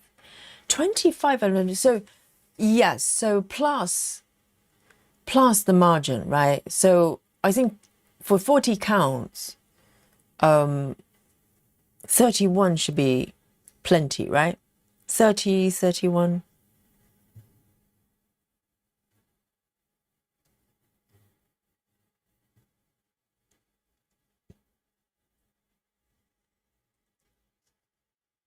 Right, Amanda says 31 on each side for 1 strand over 2. Thank you. So that sounds like for 40 count, that's the correct size. And it's quite tricky because most of them, they have the width, the right width, but the height will be like, I don't know, much shorter.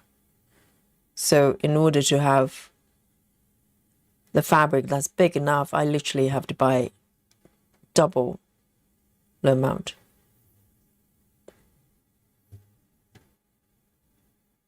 And from the places I looked for linen, even weave type of fabric, nothing fancy, not hand dyed or anything, it's about £60 just for the fabric.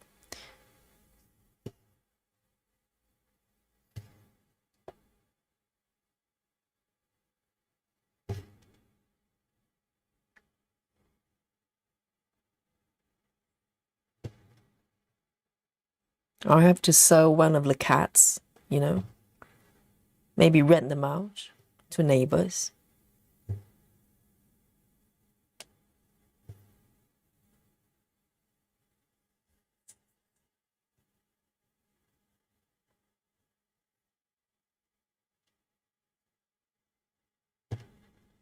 Susan say looks like needs a haircut. Susan, this is the style, because sometimes, you know, you want a messy look. Have you seen those, Susan? You know, like you just want to go like that. You don't want to comb everything through. Oh, that's not fashionable. You know, Susan. Follow the trend, okay? The messy look. This is the trend of 2026 for stitching. The Bluessu style. Go for it, guys. So this one I'm going to park because it's starting to run into other part threads or thread endings. Oh, now I figured that out. It makes perfect sense. So you don't have to fight with the thread. It's not necessary. You just pick the ones that they're available and stop just before you start to run into other threads. Oh, makes perfect sense. I knew it. I knew it. I knew there's a logic here somewhere, okay? Oh, I'm so clever. Here we go. And I can pick up this one here.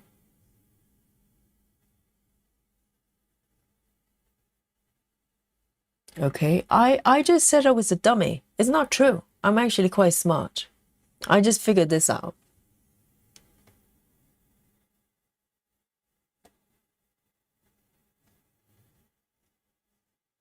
So this one I've already done one leg and I can just continue. Laura says, I was hoping to use 28 counts, which I need 42 by 42 inches. 28 counts. Oh, 2/1. So the stitches are going to end up 14 counts. Why do you want them that big? Is it going to be, you know, really large piece if you do 14 counts?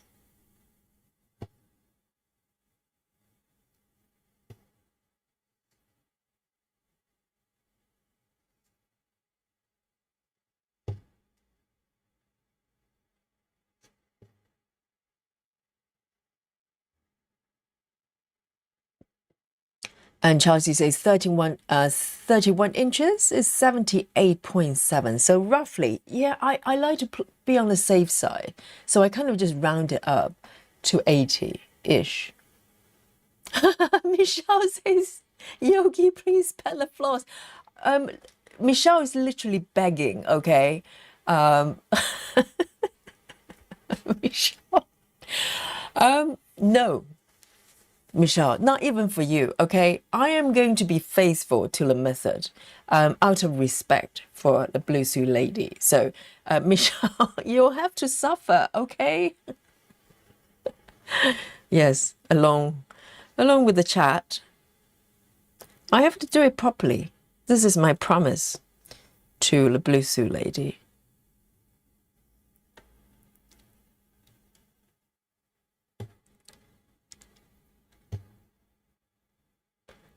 And this one I'm probably going to end. These 3 stitches. See? There's no fighting with threads because I just stop it. I stop my stitches or my thread before that happens. So no problem. No problem. It's all making perfect sense.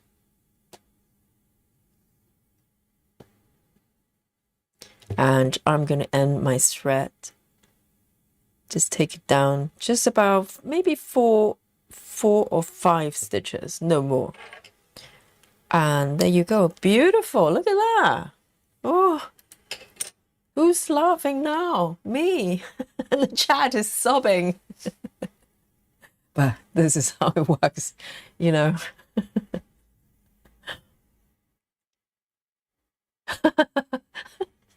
Lefty, be positive. Lefty says, I don't see this method catching on.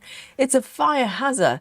Well, one of those days, Lefty, you're going to go, well, come to think of it.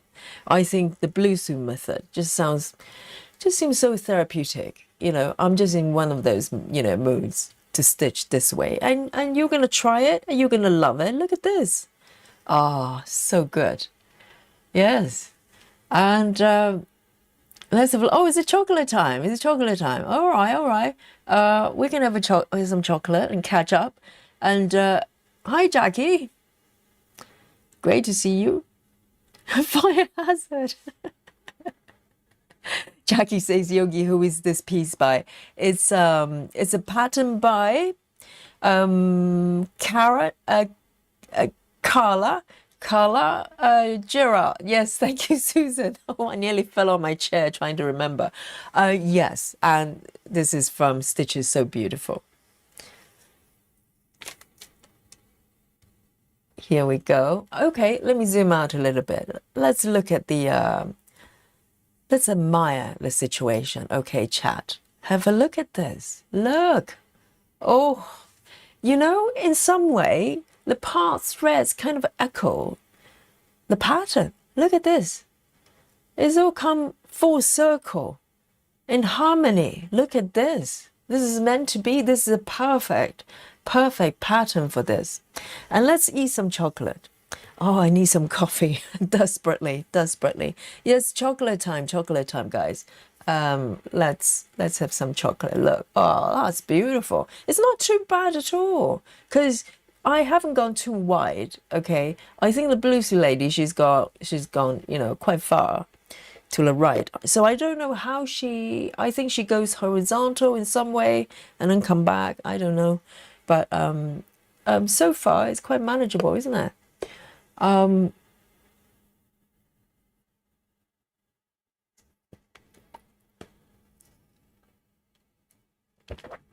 Lefty, you're starting to sound like Janine. Lefty says the chaos will eventually drive you crazy and you're going to toss into a bonfire. No, Lefty, you watch, okay? You're going to love it. And you're going to want to try it.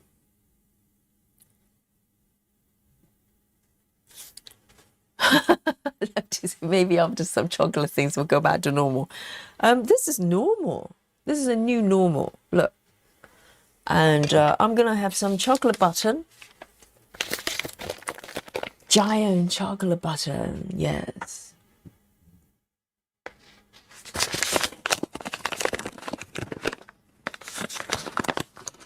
Oh, Suzanne is doing some fantastic research work here. Suzanne says, for exchange rate for canvas shop. Oh, it's the name of the shop. It's £25 for what you need. So they have the right dimension for one piece. Really? I will definitely have a look. Thank you so much, Suzanne. So I don't have to sell my cats. That's great. I have 4, so I can afford to sell one.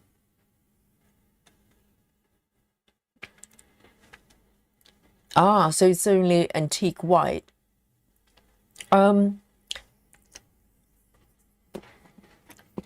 Antique white, is it very white? Because if it's too white, now I have to think about it. I want somewhere between white. How do I describe it? Maybe very similar to what Megan's doing from the picture. That's kind of the right amount of beige. I don't want it too dark. I don't want it to turn into kind of sandy color as too dark. But I don't want it white either because, it kind of breaks that antique look of the design. Antique white, is it slightly off-white? I'm not, well, because sometimes when you look at a picture, when you buy fabric, it's difficult, isn't it? Unless it's just white or black. If it's somewhere in between, it's very hard to gauge what color it really is.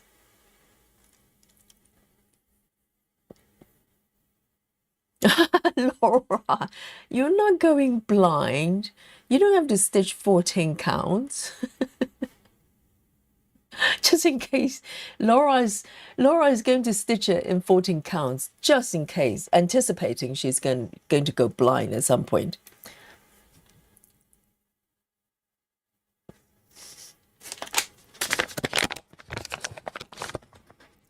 One more here. Oh, I nearly did a double button. Cheers, everyone.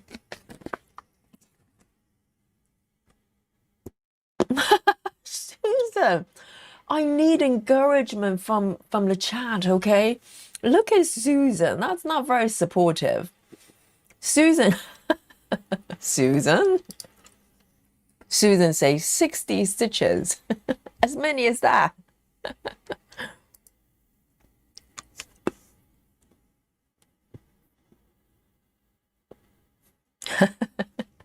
Michelle, you just have to suffer, okay? Just for today. Maybe I'll do more.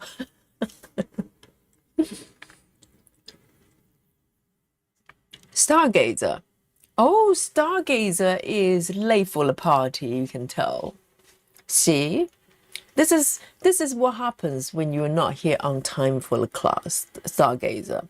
Stargazer is going, half black stitch alert.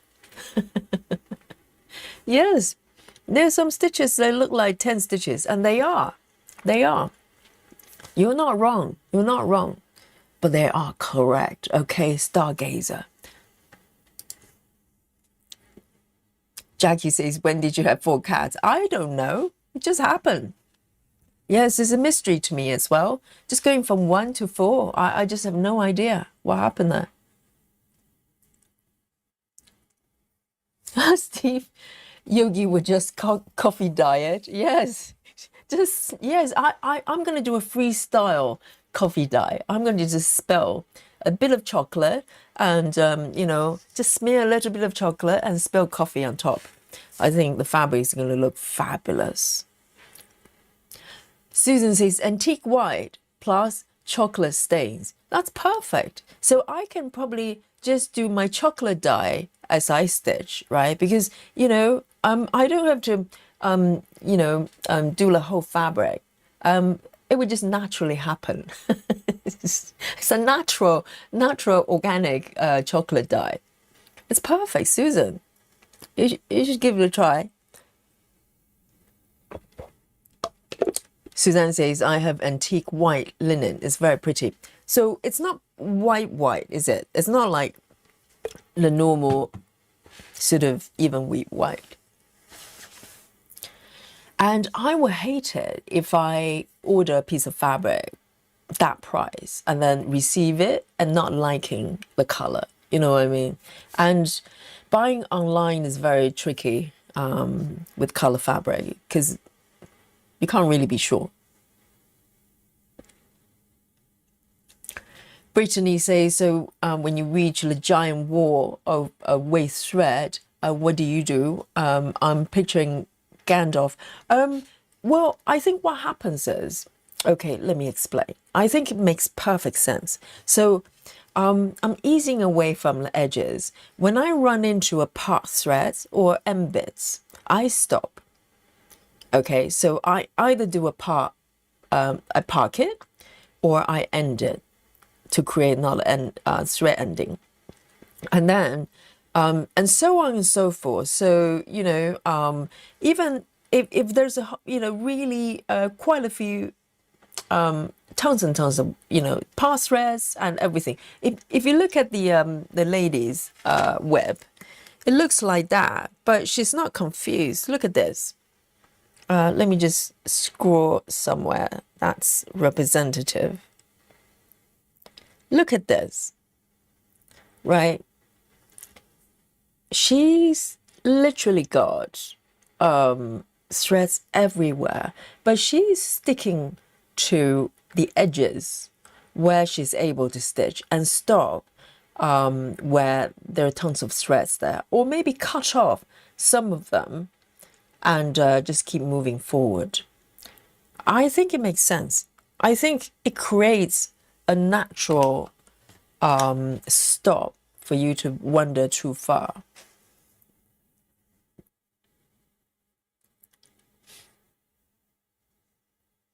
Travis, hello. Oh, Travis. Travis at home. I'm part of the at work, at home from work because I'm sick club. Do we have a club like that? Really? We have work club. But, oh, I see. So Travis is in the branch of the work club. So there's work club. And also there's, I'm home because I'm sick. I should be at work, but I'm home club. Oh, Travis. Get well soon, okay?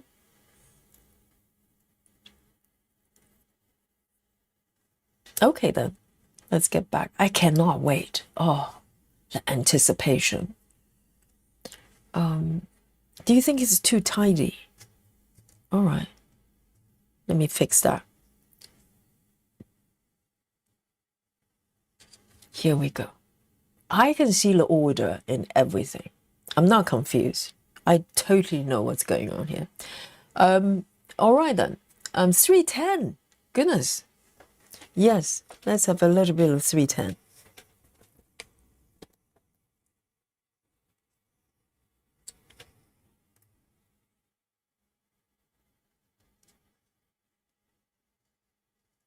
So, where is it? Here. 1, 2, 3. Oh, there's 3 stitches I forgot to mark. So there's one part thread here, so I'm not going to touch it. Oh, in fact, in that case, I am going to do this one first.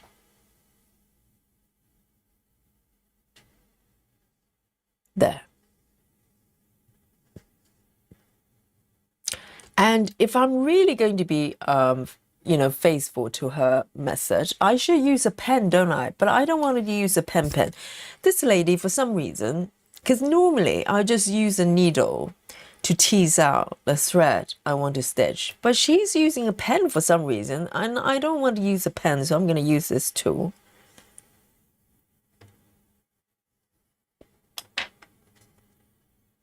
I'm just trying to do it like the OG, you know.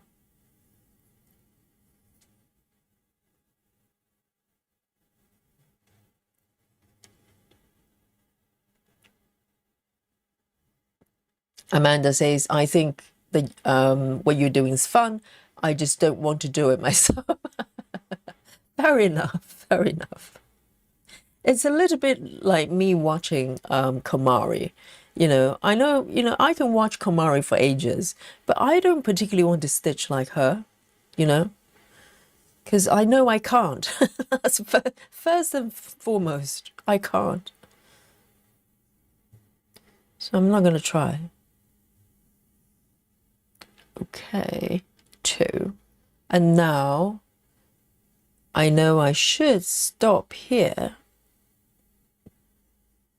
No, this one I can stitch.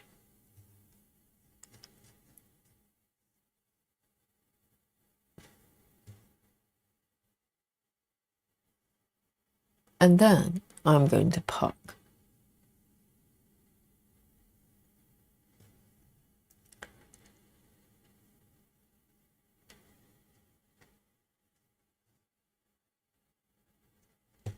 There. And I can cut this bit off. Oh, it all makes sense now, because you know, if I run into the end bit, it probably means the tail underneath has been stitched down already, so I can cut it off. Perfect, perfect. All right then.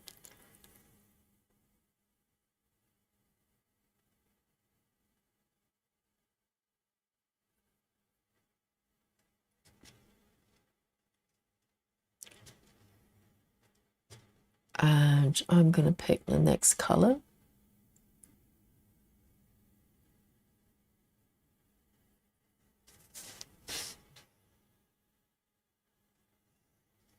Sarah says, I believe in you, Yogi. It's been fun listening to everyone's panic. Well, I'm really relaxed, so I don't know why the chat is so, you know, it's so panicky. It's all, Everything's going well, I think. 310. Now, it's time for 310, yes. I think this is going really well.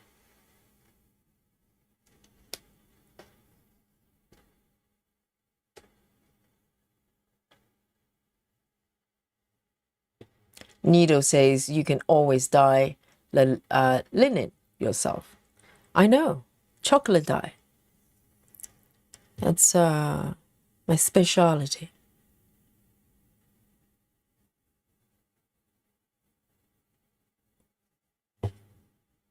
I'm gonna have to go back to Bluessu's videos and watch her to see how she starts her threads when there isn't a loop.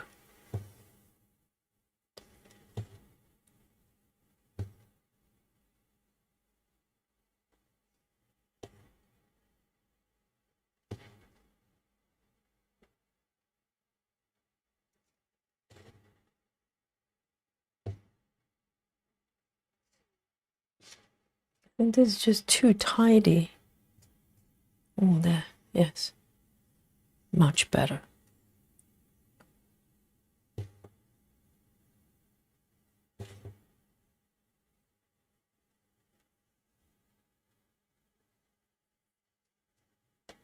Yes, so Travis is in a special club of him, of his own. So are you stitching, Travis? It's perfect opportunity. You know, if you want to cure any kind of ailment you've got, just stitch some Pokemons.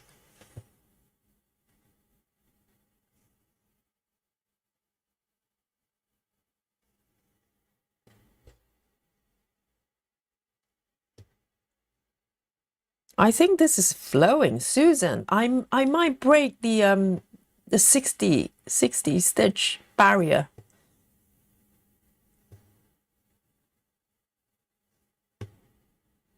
Look at me. I'm flying.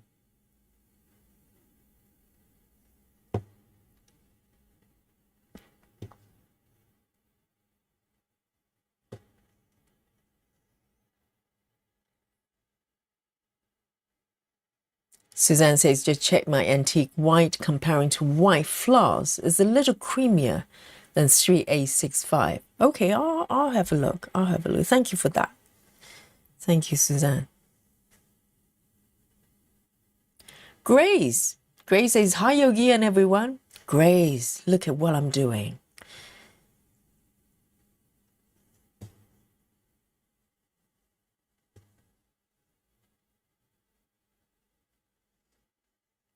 Jackie says, is it a requirement for the threads to be messy? Yes. it's part of the rules, part of the method.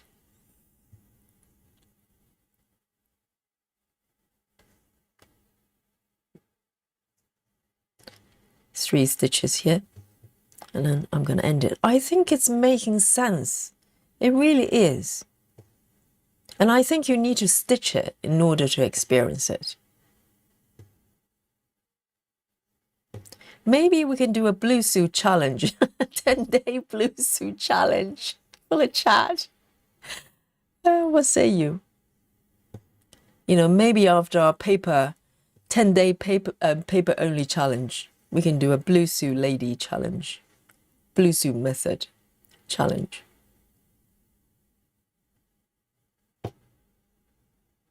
And I kind of like this way of ending because I don't have to do anything. I just need to pull it through. That's it. There you go. That's looking good.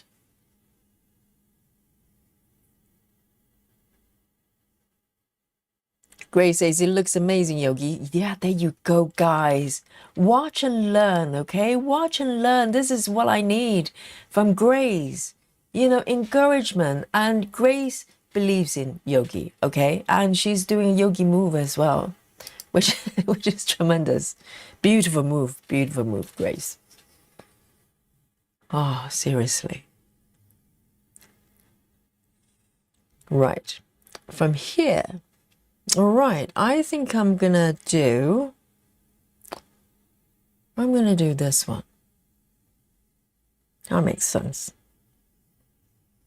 Yes, this is looking good.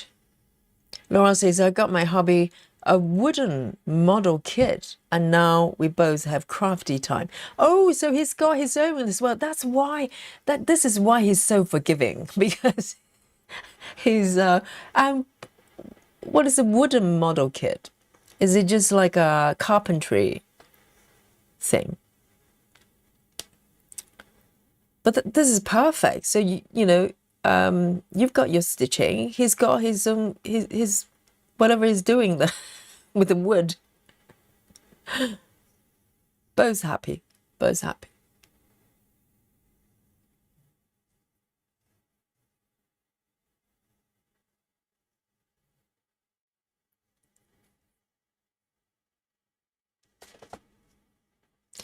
Nido says the mess is starting to form. I know, it's gradually looking like the master's piece, you know? Just like Bluessu ladies. It's looking great.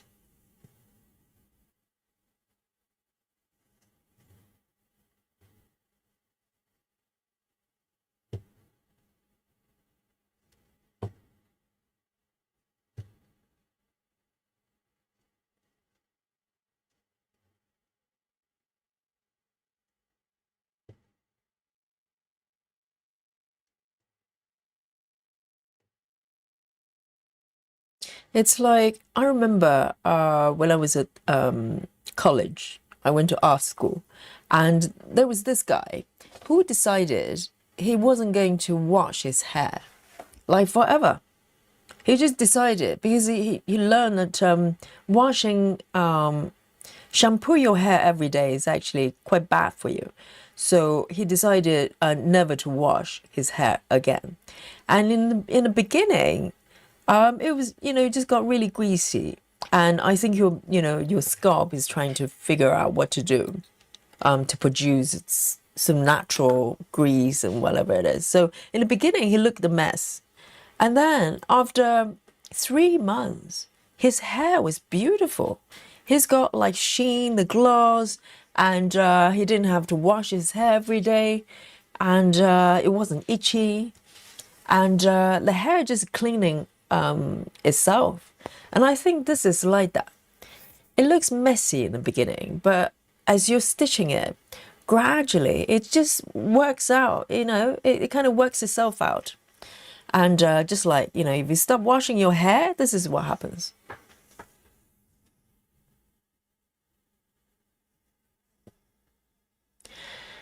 And Stargazer says, when I stitch full cross projects, I part this way also, put the first leg down and mark it and part. I don't get confused with all the part threads everywhere. Yeah, there you go. So Stargazer, so you probably love this lady, Bluessu, and this is, you know, the way she stitches for many, many years. I know, because it's over tidying. You know, you want to comb your hair, you want to style it with products. There's no need. Just leave it, and it's all good. They're all there. It's not like they're falling off or anything. Yeah, just go with it. Laura says he's making wooden model of a submachine gun. What? There's such a thing. Oh, so it's not plastic model, not like those toy models that you can make. So wooden. So it's made of wood. And it shoots rubber bands. Oh, be careful, Laura. We don't want accidents. You know, he's going to claim self-defense. You know those cases, you know, Laura.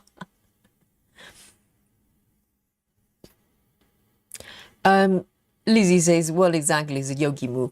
Yogi move, in stitching terms, is basically when I do a maneuver, when I take a thread that I'm stitching, do a pin away from where I'm stitching in order to take it to the next stitch to get away from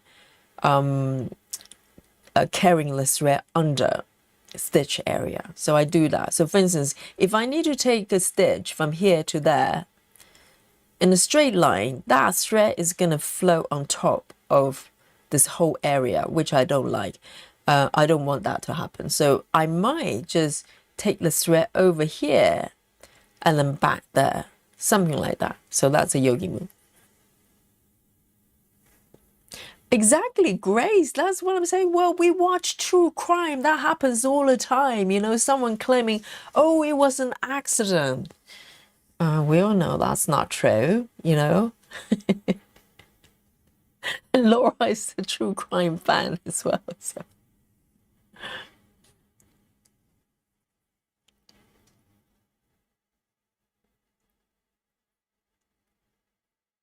Okay, next. I'm going to pick that one then. That makes sense.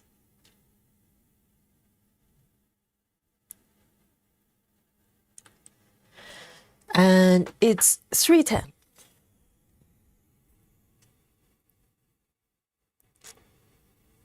I think it's starting to flow.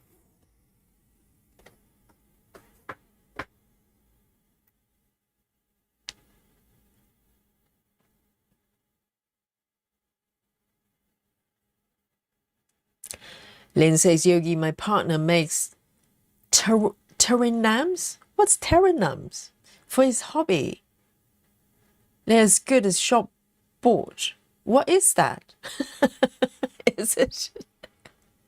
Lynn, check the keyboard, okay? Keyboards sometimes they have lives of their own.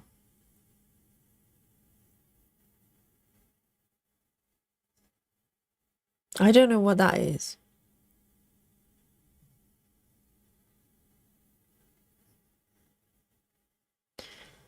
A little bit of 310.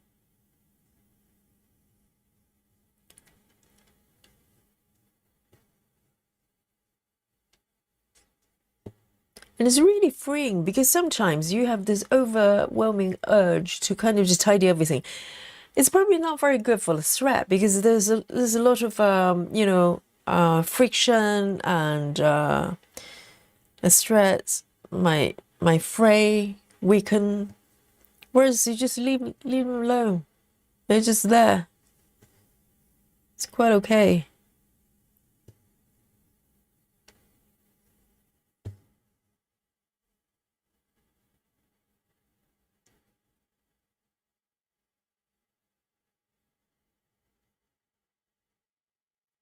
Oh, is it like some sort of toy scale landscape thingy? I'm not familiar with it. Is it like some people build sort of model size thingy? That's as far as I can go.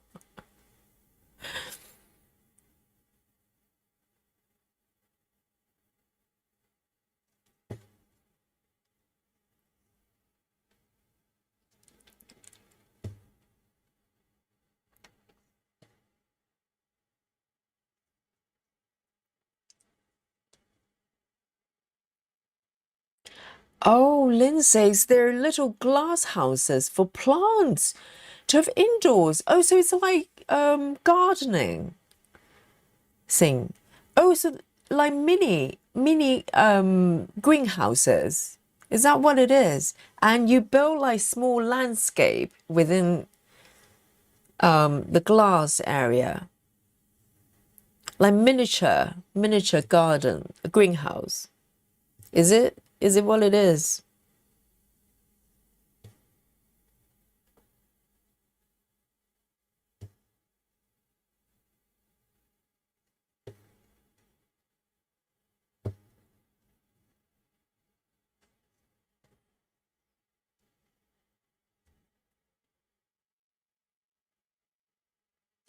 Grace. Well, Grace. Grace says, Yogi, what has gotten into you and how long will it last? What do you mean, how long will it last? This is a method. I'm just stitching, Grace. What happened to words of encouragement? This is very relaxing. And it's making sense now. It really is.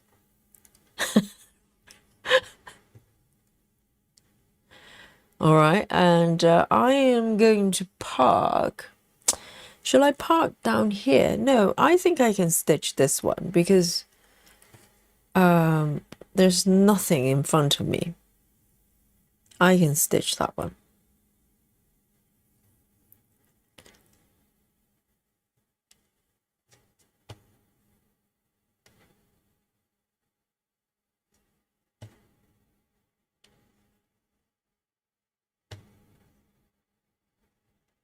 Okay.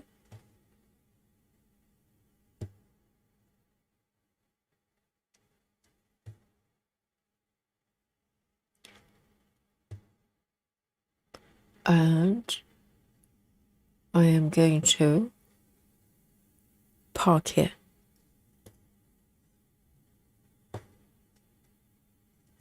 Look at me. It's all good.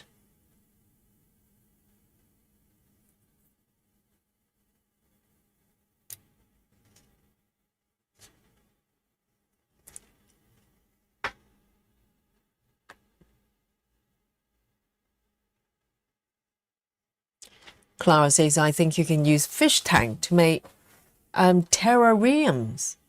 Oh, so I think I can visualize what you're talking about, Lynn. I think it's just a kind of mini landscape, mini greenhouse or whatever. Like green stuff inside the glass. Joy says, will it be okay to use CXC for the 101 alphabet? Or will that be too bulky? Joyce, are you doing 36 count? So it's 18 counts, right? Should be fine, shouldn't it? There's no reason it shouldn't be. 18 counts for a 2-strand of CXC should be perfect. I'm going to pick another one, another thread of 310.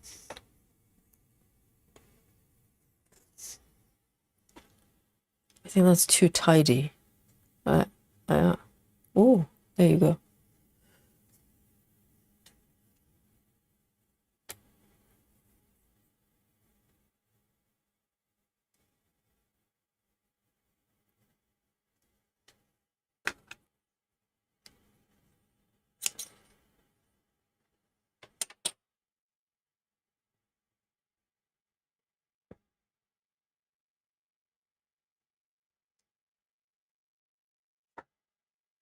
Monique, hello.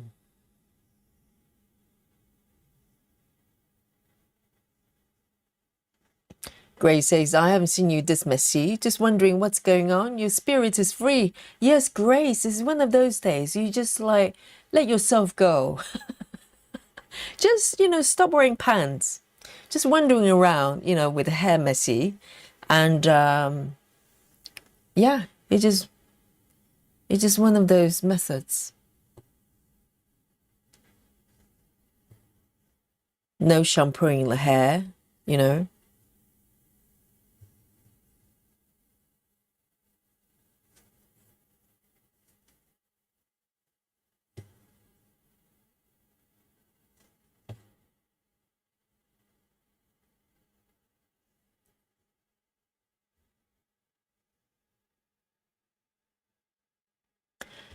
Brittany says, so once you get to the waist threads, do you cut them and keep stitching? Yes, I think what a lady does is, as she's stitching, freestyling, when she gets to very closely to a waist thread, like this one, I should be able to just cut it, because if you're so close, it probably means that whatever's underneath has got stitched down already.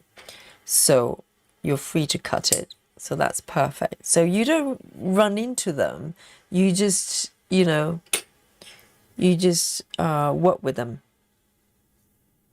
as you come closer. It makes perfect sense, I think.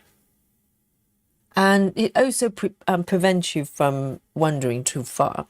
Because in theory, when she do the waist ending, like most people, they probably take it about 10 stitches away.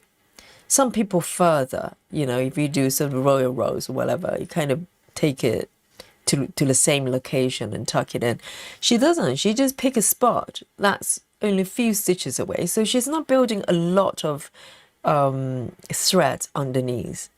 You know, a lot in the past when I did block by block, for instance. So you work within 10 by 10, and then you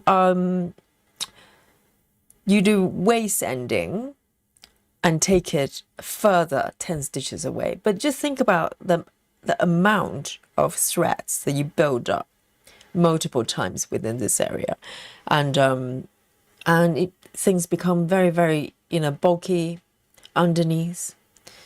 Whereas she kind of just pick a spot not too far away and just because the goal for the waist ending is really just to anchor the stitch, anchor the thread, so it serves the purpose.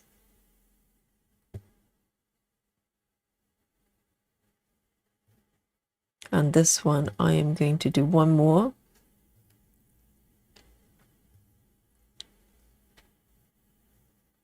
And then park 1, 2, 3. Yeah.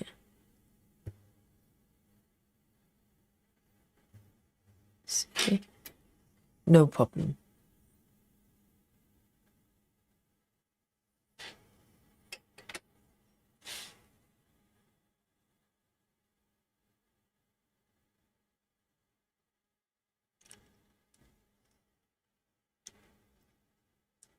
Levdi says Yogi is in fact now an alien. No, it's the opposite. Now I'm human, okay? I'm trying not to be perfect.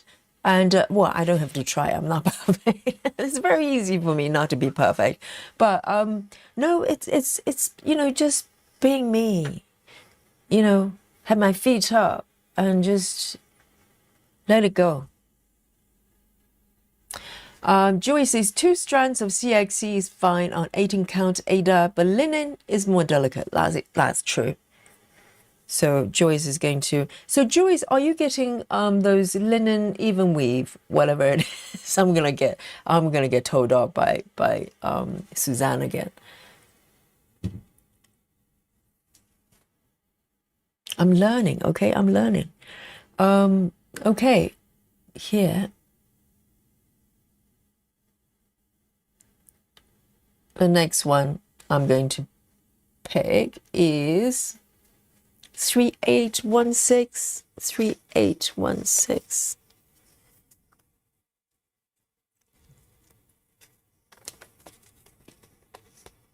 That's a very pretty color. Just 3 stitches.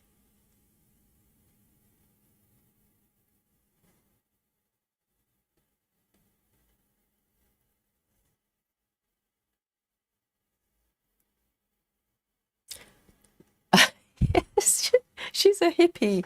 Yes, I've stopped washing my hair, Let nature take over.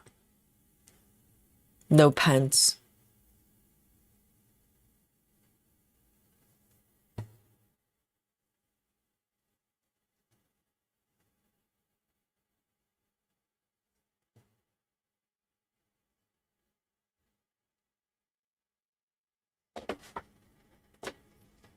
Oh, Betty says, I'm stitching CXC on 18 counts. 2 is too bulky and I like the thick coverage. All right, so if you like the coverage, I don't think it would be difficult to stitch if, Joyce, that's what you're worrying about. It should be fine. 18 is like Maggie. Maggie's 18, even though I'm stitching with CXC. But it's quite generous. The space is quite generous. And also, it's a sampler. It's not full coverage. So it should be relatively okay.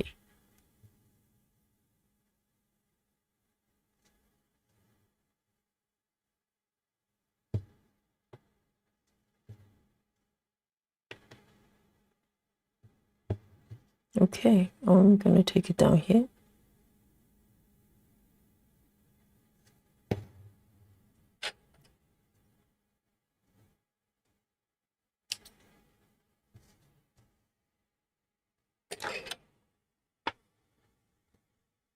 Let me take a sip of my coffee.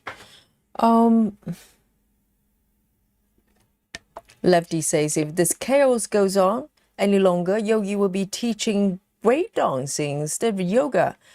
Well, breakdancing is actually very, very skill. It requires a lot of skills. Very, very hard.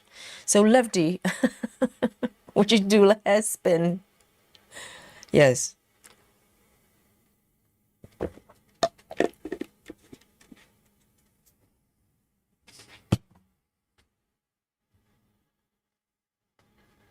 Hi, Chivis. Sarah is having a 3816 spooky bingo. I just finished, but well done. The first spooky bingo today. We finally made contact, and that goes to Sarah. And it's a very unique color to have spooky bingo for, because 3816 is this teal green. Not many people stitch this color that frequently, I don't think. So well done, Sarah.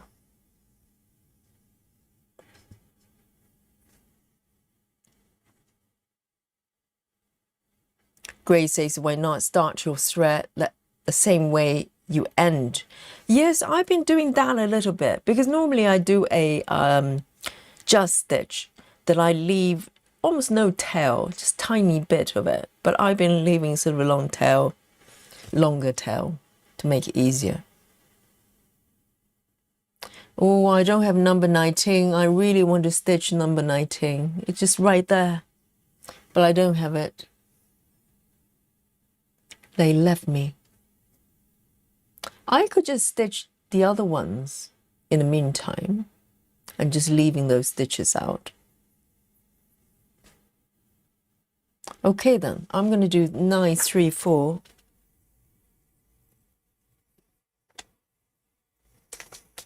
Nice 3, 4. It's a green.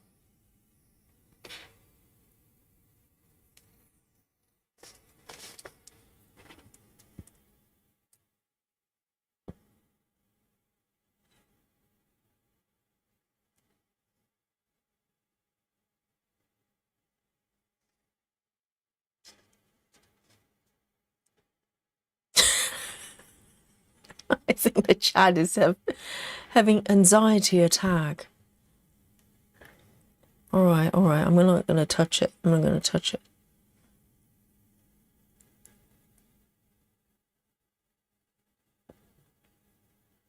Lynn says, Yogi, there's a shop in London selling terrariums, £170 upwards. I bet it's probably a little bit like what is it called, bonsai?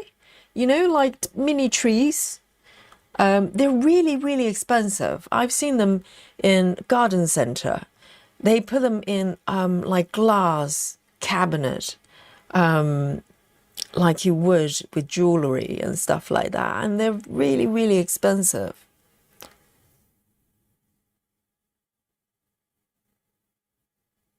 And maybe the husband is going to make a fortune, you know?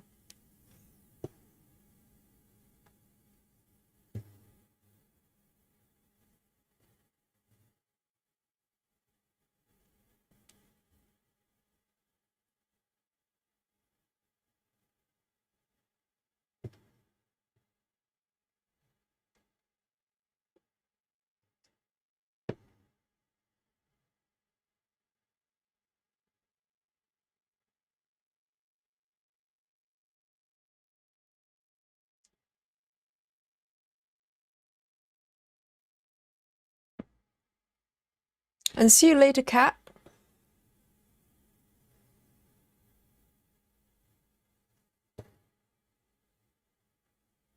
So 2 stitches here.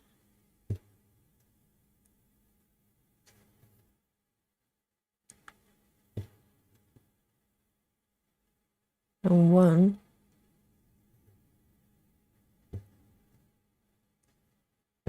And now I totally know what to do. I just keep wondering with the stitches until I hit the wall of thread, you know. It will just come to a natural stop. So 1, 2, 3. Now it's starting to make sense. 1, 2.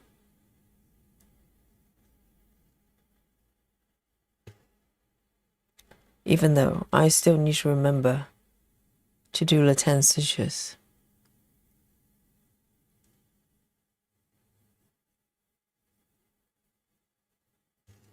There.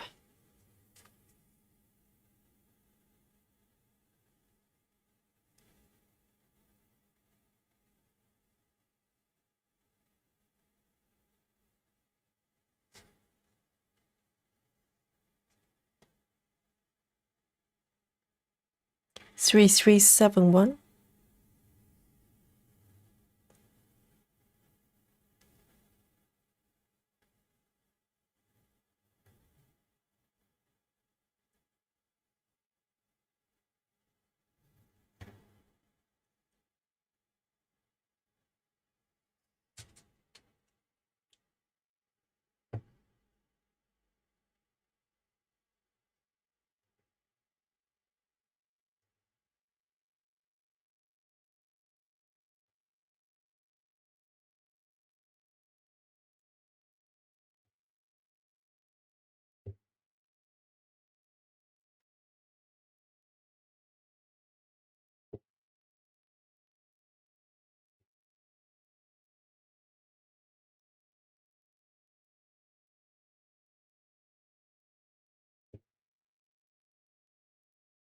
And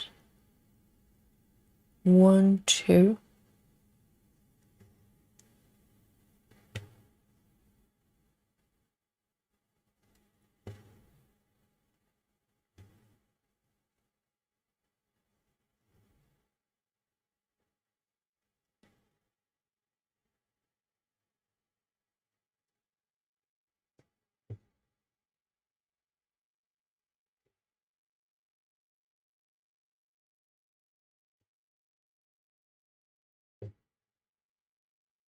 So it's a little bit color flowy with floating stitches from time to time. It's a little bit.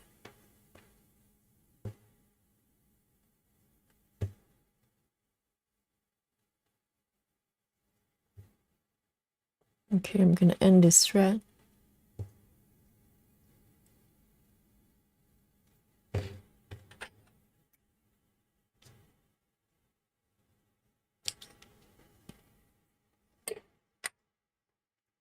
No tiding, no tiding. Don't touch it.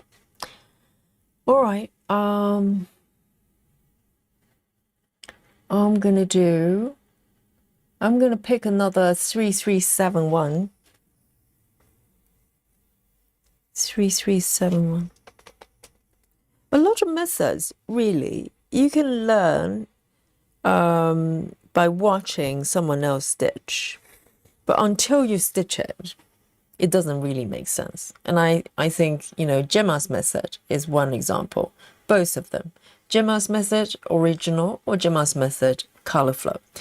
You can understand the rules, top level rules. You can understand the logic, the theory, but until you stitch it, because then you're actually up against the real pattern, the real stitches. Until you do that, it doesn't really make sense. So the only way to learn a method is to stitch it. And to be honest, so far, I have not found the situation chaotic. It makes sense. It makes sense. And it's very relaxing.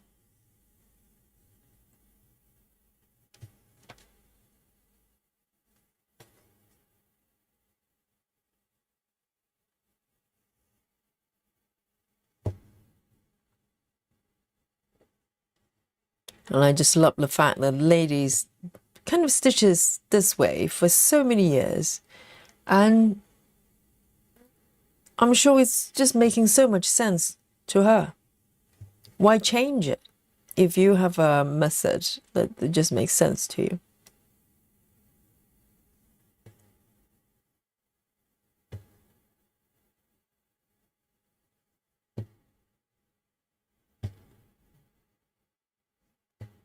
And also I'm stitching top down, so it's actually maybe marginally simpler to operate because I'm flowing with the gravity. You know, you expect the threads to float down, but she's got many pieces that she stitches. Well, the first time when I first found her, I saw the videos of her stitching the other way from the bottom up. I'm gonna try that as well.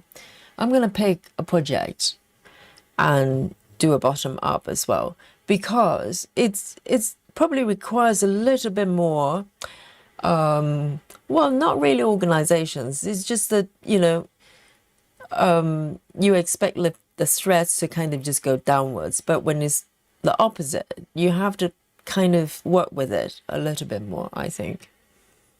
And I just remember she kind of just flicker threads, just push them away and just keep stitching, easing away from the edges. I was fascinated.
Okay. I'm going to just keep going. So it feels a little bit like doing a color flow, actually, a little bit.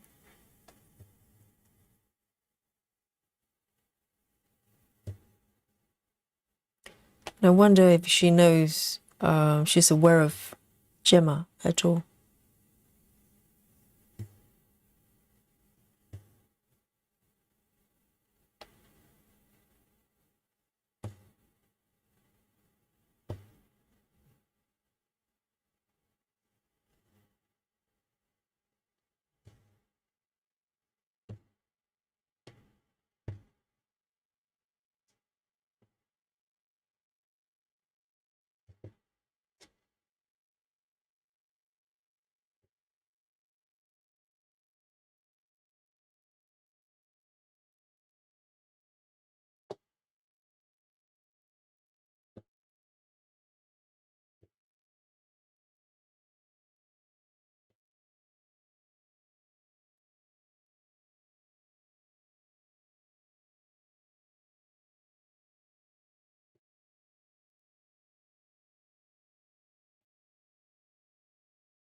Okay, we can end this bit.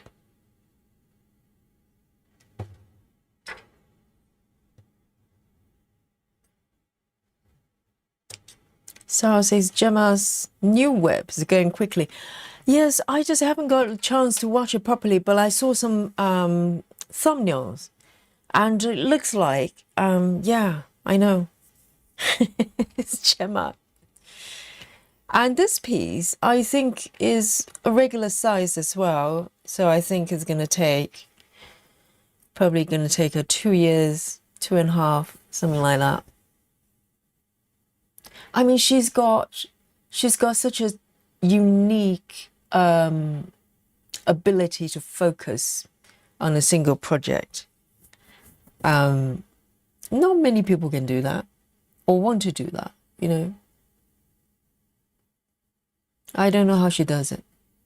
3346. 3346.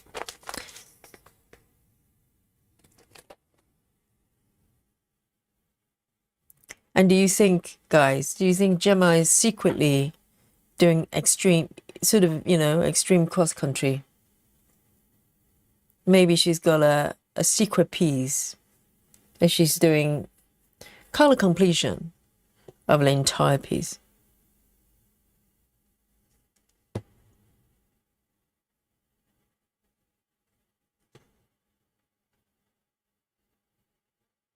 And Komari, maybe she's got a secret piece. She's parking this way. You know, Komari never parks. I bet she's curious. I mean, you've got to be curious. If you've never done it. 1, 2, 3. I can stitch this one actually. You know, maybe Komari is secretly doing the Bluessu method. Stitching 14 counts. And parking everywhere. In fact, this one, I am going to just do my waist ending. Look, not a care in the world. Yay!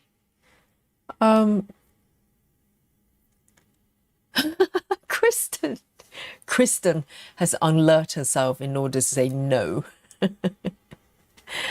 Regarding Komari, I think. How do you know that though, Kristen? If she's doing it secretly, I mean, she doesn't sleep as it is, stitching all day long. But maybe, you know, when she's got like the pockets of time, when she's not stitching her gunners 5 epic pieces, she's doing Bluessu method.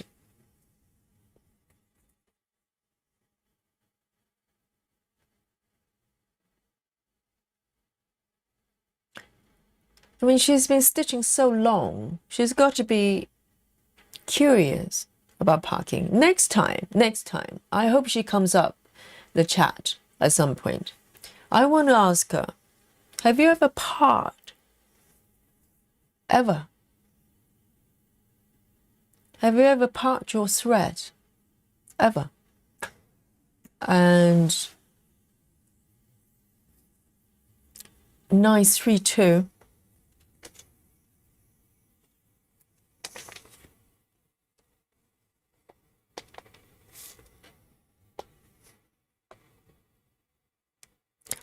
You know what I love? I love to watch Komari doing Gemma's method. Maybe we can do a floss tubers swap method challenge. You know, I can do Komari, and she can do Gemma's method, or Gemma and Komari can swap. Gemma can do Komari method, and Komari can do Gemma's method. You know, so Gemma will have to do a no starting, no ending, and leave a really long tail at the back. And Komari will have to do color flow. How's that?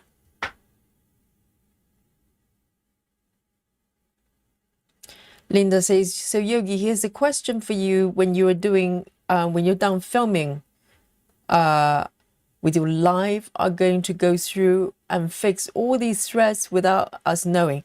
No. I'm not going to secretly tidy it up, you know, with a comb and hairbrush and hair product. No, I'm going to leave it like that.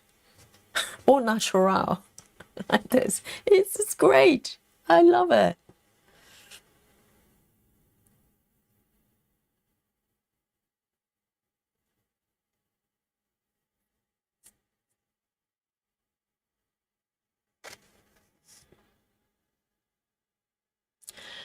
Laura says the link piece. Oh, the Zelda link piece Gemma is doing. Seems like she's doing a lot of black first. I know. She's not normal. So she's doing Gemma's method. Okay, she's got two other side dishes that I'm aware of. One is the Zelda one, right? The Link one that has got like stained glass background, and also a lot of black in the background. And the other one, the Star, is it Star Wars, Star Trek? That one has got a lot of black as well. And I'm just I'm just thinking that is a lot of 310 to go through, and she's just doing patches, acres of them. I don't know. She's special. How does she find that pleasurable? I just don't know. And I think maybe those are her sort of palette cleansers. I mean, they're just so, oh, have I done? Oh, no, no, no, no, no. This is not the right. This is not the right spot. No, no, no, no, no, no. Wrong location here. Maybe those are so drastic, just flat colors. It makes, you know, sticking with Gemma's method easier, maybe. And I love to talk to Gemma.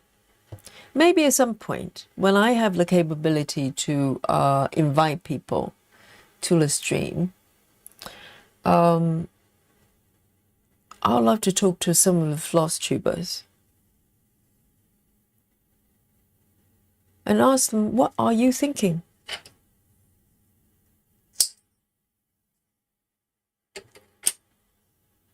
See, no fighting. I just cut that bit off.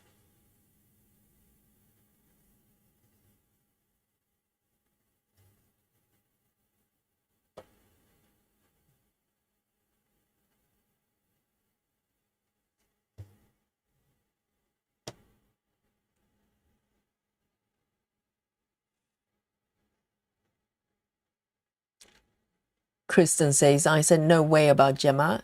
About the sentiment, strands. Oh, about the strands for Kamari as well. Yes, but that's the challenge, Kristen, isn't it? If it's easy, it's not a challenge. Maybe you need, you know, sometimes they have like job swap kind of programs. Have you seen them? The people just swapping jobs, and there are people swapping diets, that kind of stuff. So maybe it's about swapping stitching methods. And, you know, people like me, swapping with me wouldn't make sense because I switch methods all the time. I don't have a fixed method. But if we can get floss tubers, they have pretty much a single way of doing, you know, their stitching. So I think Komari will be one, Gemma will be one, and Bluessu Lady will be one. And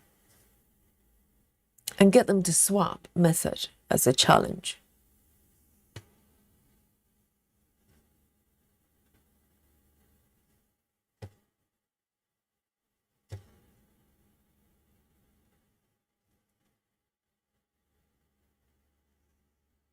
And maybe get Joyce.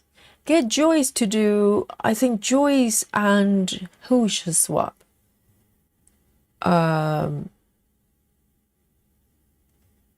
think Joyce and Bluessu Lady can swap.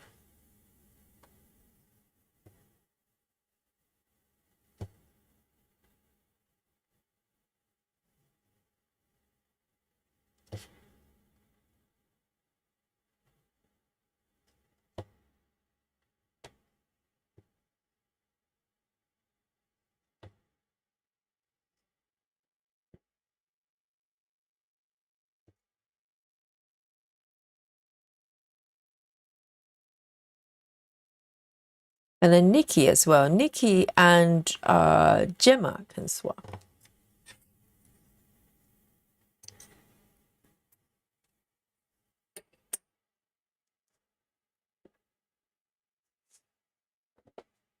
Anna T says, what is Komari method? I could never figure out. Well, essentially she's doing mini cross country, but It's more of a starting and ending method, you know, just the way she does the whole setup and everything.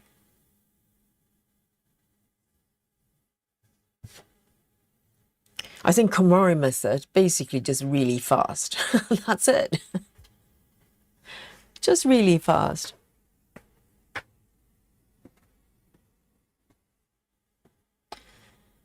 Michelle Fuller says, cross-stitch wars. Komori versus Gemma. Yes, last woman standing wins. Who do you think is going to last longer? Let's say okay, so Michelle says, Komori versus Gemma, okay? And so Komori have to do color flow, or Gemma's method. Gemma has to do, well, first of all, 25 count. 25 counts and doing really fast and leaving long tails. Who do you think is going to last longer? I would say Gemma is probably going to last longer. Just a guess. I just find it really hard to imagine Komari doing parking plus color flow.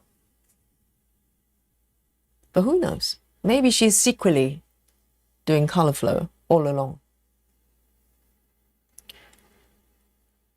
And 3371.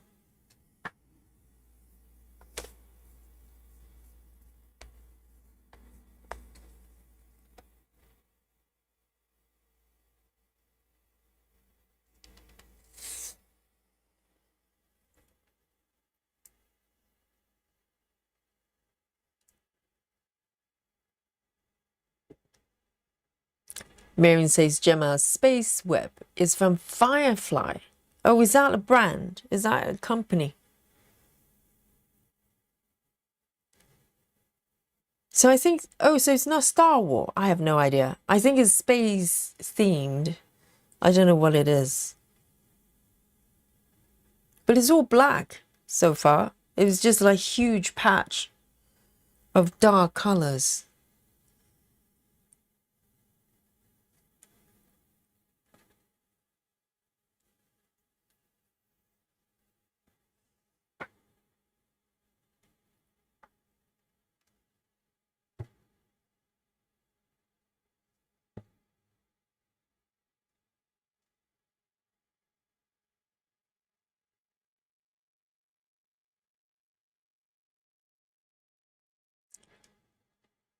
Suzanne says Joyce will need to do this message too. Yes, I think we have to find the opposite, don't we? Otherwise, it's not a challenge.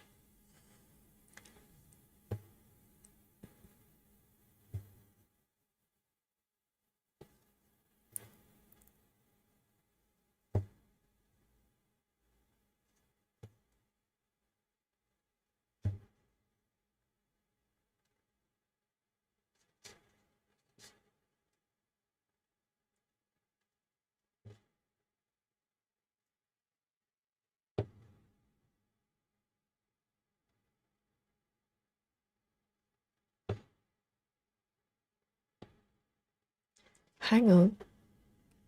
1, 2, 3. Oh, I've done these ones already. Hang on. Forgot to mark it.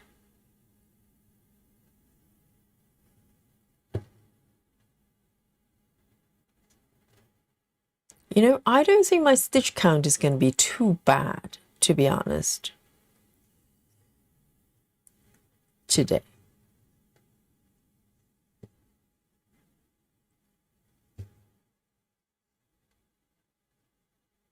And I have not made mistakes yet today. See, when I get very close to a dangling end bits, I just cut it off, no problem. Because by now, if you're so close to it, it means that it's probably stitched down. Well, it makes so much sense. I love it. I mean, for this lady to stitch this method for minimum 8 years that she's on YouTube. It has to work. I don't think you can stitch a method for so long if it doesn't make sense. I have to trust it. The wisdom of time.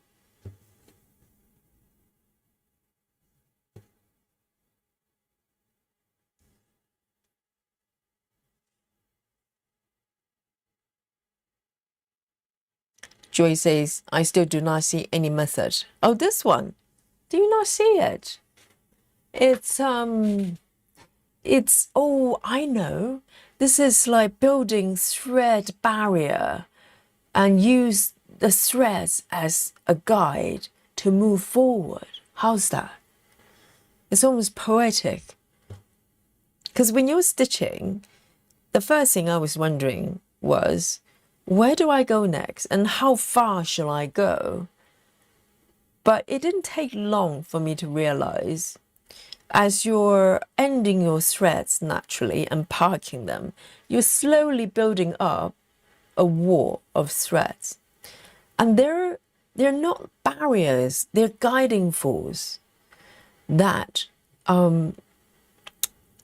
they give you that natural break, so you don't wander too far. So basically you stitch until you kind of run into them, and then you park or you end your thread, and then just keep moving forward and pick up the next color and repeat. It makes not a lot of sense. Makes a lot of sense.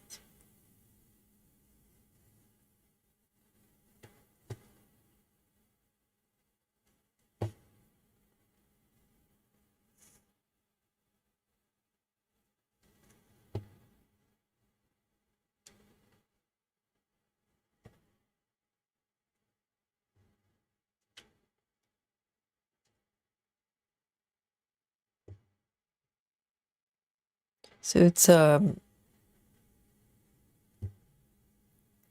not a hard and fast rule. You have to make judgment call, a little bit like Gemma's method, actually.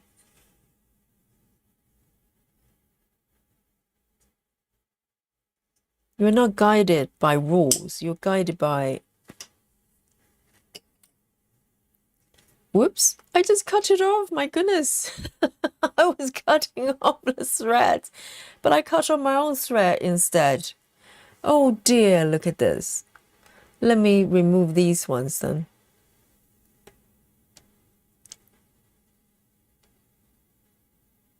So be mindful when you cut off the end bits. Do not cut off your own thread as well. But it's quite okay. I can just leave it dangle there.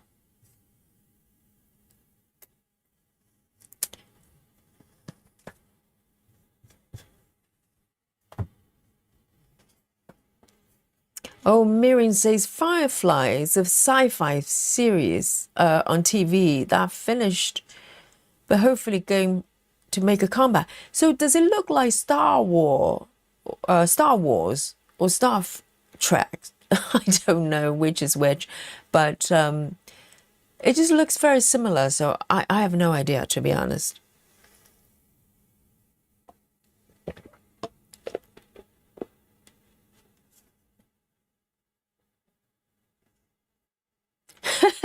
I think Joyce is pretending it doesn't make any sense because she doesn't want to do it. But I think this is one of the methods. As I said, you have to do it for it to make sense. I think if it's just explaining to you, you kind of go, well, why would I want to do it like that? This is why.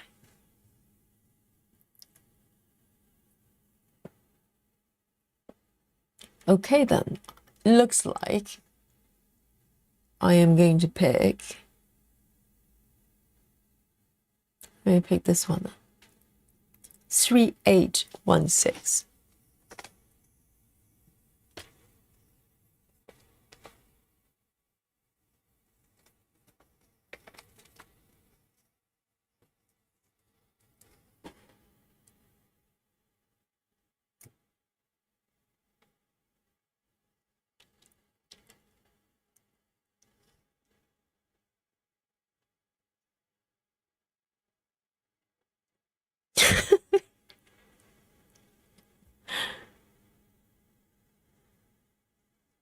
And Joy says, Gemma's method is not for me either. Well, that's precisely why you need to try it. You need to swap with Gemma. But what is Joyce's go-to method? Is it royal rolls? I think Gemma can probably manage royal rolls because it's parking, isn't it? So it's, you know, I think it's doable for her.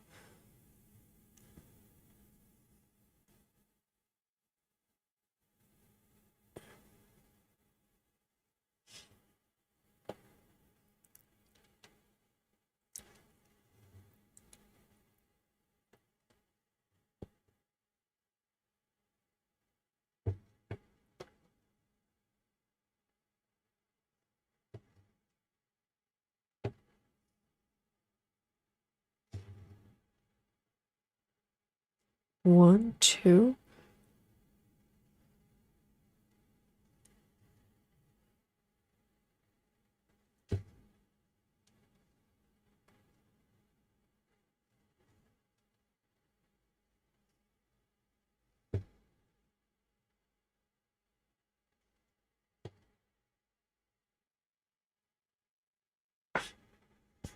And it feels like it's a little bit of color flow and cross country at the same time. It kind of, there's a cross between.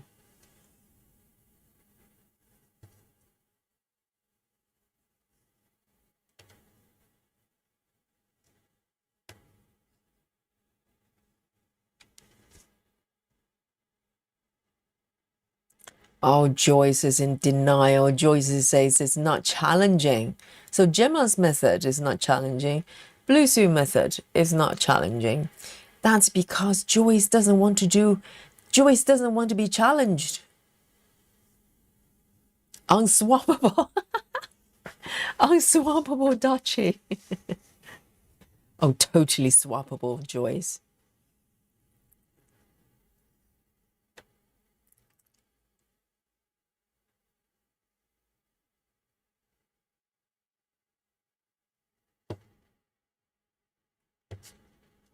Maybe Joyce can do Komari method. So if you had to choose, Joyce, if you have to choose between Gemma's method and Komari style of stitching, which will it be?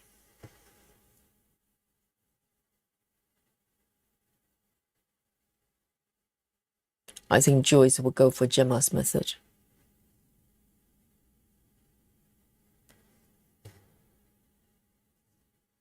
Oh, this one. Hang on. So I need to cut this one off.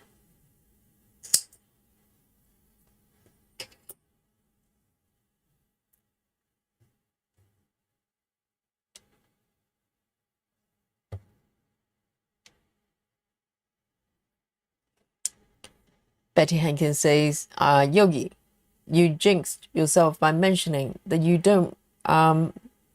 not making mistakes today. I know. I need to stop talking. You know, last time when I talked about how great London weather was, literally as I was talking during the stream, it started raining. Like within 15 seconds of me saying, oh, London weather is just glorious. And then lo and behold, I looked out the window. I hear the rain. I know. I need to stop talking.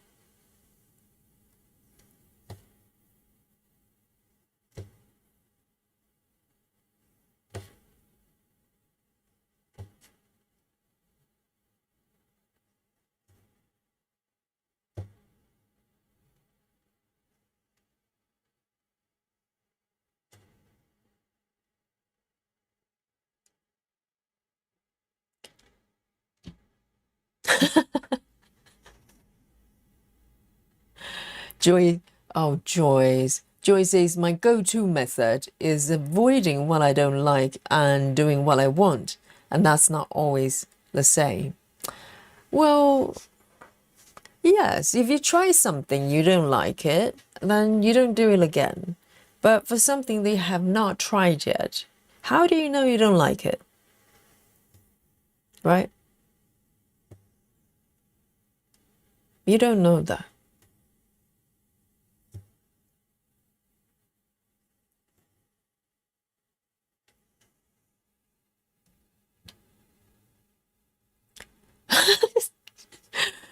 Kristen says, who needs 56 count? Oh yeah. Is that Kristen's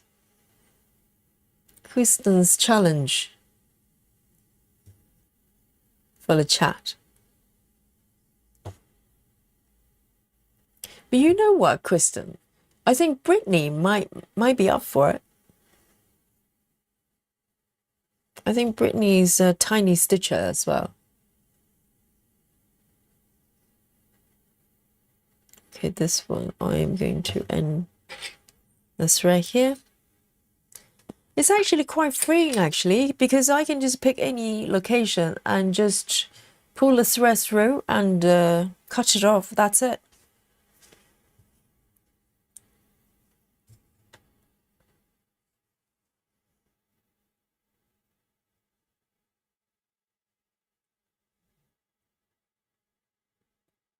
Joy says, I've tried Gemma's method. I don't like stitching where there's a part thread and it doesn't flow on 25 count. Yes, that's true. Have I done, well, I have done Gemma's method on 25 count. I have to say, yes, I don't think it works as well on smaller stitches, because it's all about how far, how do I explain that? Because, for instance, when I'm stitching 28 counts, I just want to fly, because, you know, it just feels like physically you're traveling not very far away. So you are less concerned about sort of traveling a little bit further, even though from the stitch count point of view, you are traveling much further. But physically, you're kind of not. So I don't ever want to park on 28 counts.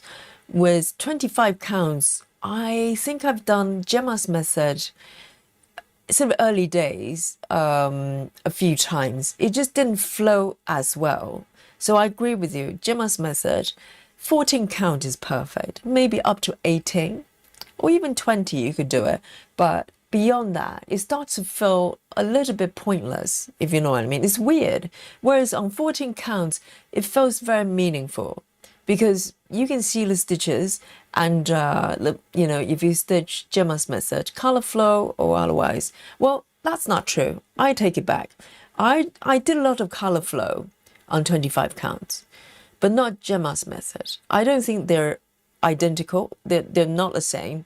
I think color flow, I can make it work for maybe up to 25 counts. But let me take a sip of my coffee. But the original Gemma's method, it just didn't flow on 25 counts. I tried it. So it's weird. I don't know. Maybe it's just the amount of freedom that you can move on the canvas.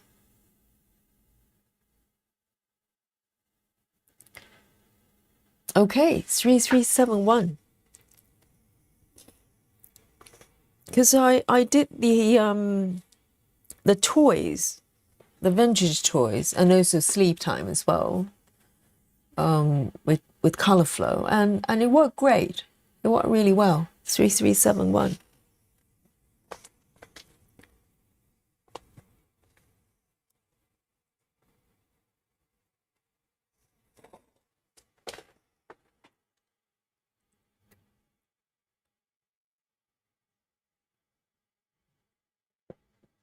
Clara says, Yogi, how do you know you won't like stitching a seafood pattern? Clara, you know, everything's going so well. You just have to mention seafood, you know? Leave calamari alone, Clara.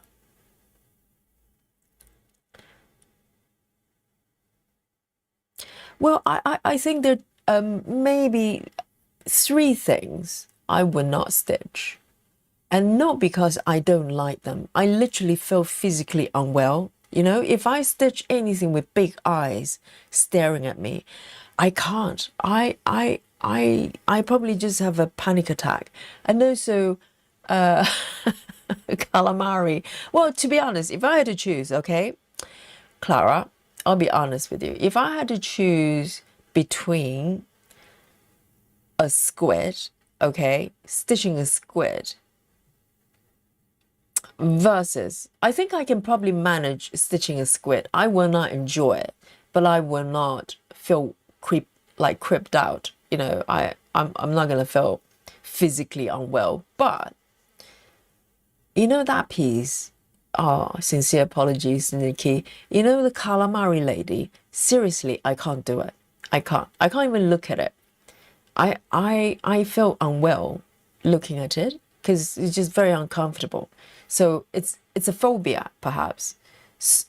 The certain type of faces I find very, very uncomfortable to look at. You know, there's a YouTuber on YouTube, clearly, YouTuber on YouTube. I think his name is, he's a makeup artist, quite controversial. You probably know him. James, something to do, James, his name's James something. And he's a makeup artist, so he wears a lot of makeup himself. I think he's a fine looking guy without makeup. He's got quite a normal face. But when he's wearing a lot of makeup, and particularly kind of slightly drag queen-like makeup, I literally cannot look at him. And there's nothing to do. Hey, what happened? Someone's raising an alarm. What's up? Who? What have I done? I think I'm correct. I'm here. Isn't it? Oh, Sidri. Sidri says, Yogi, you marked one stitch too many on the upper right block in the blue-green. Oh, that one. Here we go. This is this is the pinnacle of the precision of Sidri. Yes, I can see it. I actually saw it when I stitched this area. I saw it, but I forgot to unmark it. It's that one, isn't it? Dear, dear. Okay, I'm gonna unmark it now. I'm gonna unmark it now. Okay, do not panic. Do not panic. It's under control. It's under control. It's that one, isn't it? Sidrit? Yes. That. Let me have a look. That one. Are we good now? Are we good, Sidrit? Yes? I cannot unsee it.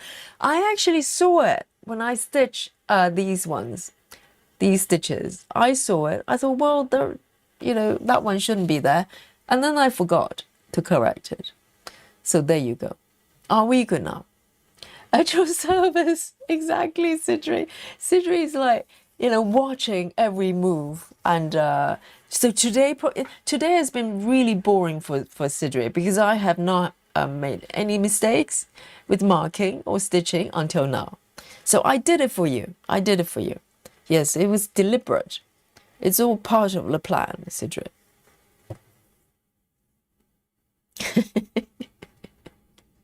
I can't remember what I was saying.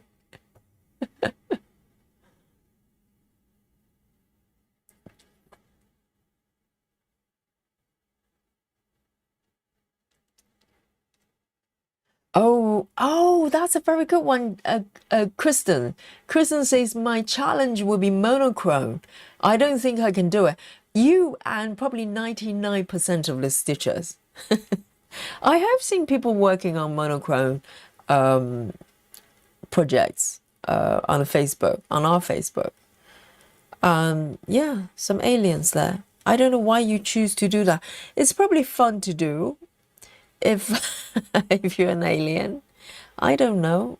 If I had to choose, I don't know which one's more challenging, a squid or monochrome. To be honest, if I had to choose the squid lady and monochrome, I would do monochrome.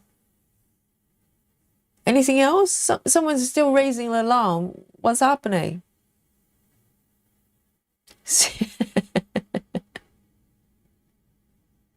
Seafood.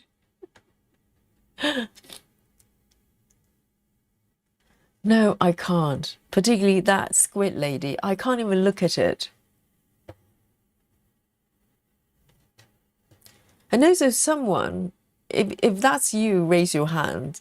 One of you completed a piece with really just a giant eyeball. Was it Sidrit? It's either you or maybe it was Ellen. I can't remember which one. One of the aliens. It's like a stamp kit and it's got a giant eye with some sort of something in the middle. Eyeballs, clearly. Oh, I can't. I can't even look at it. I'm sure it's very beautiful. I'm sure. I'm sure it's you know, if you love it, it's probably just gorgeous. But I can't. I can't even look at it.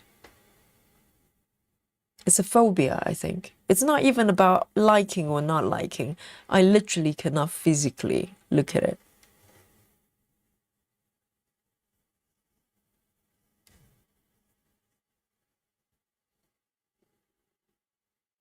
Oh, did I do one extra stitch here? Okay. Yeah.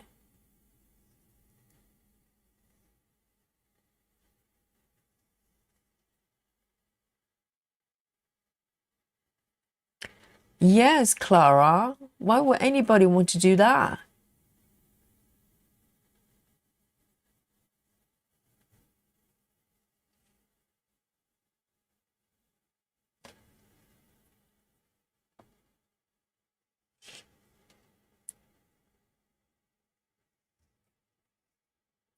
Cedric cannot sleep.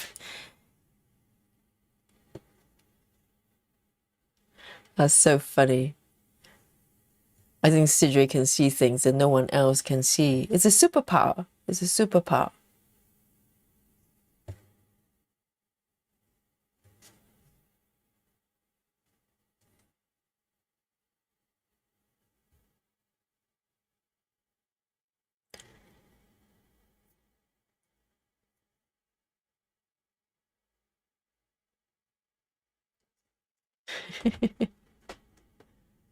Yes, I marked the black stitch as well.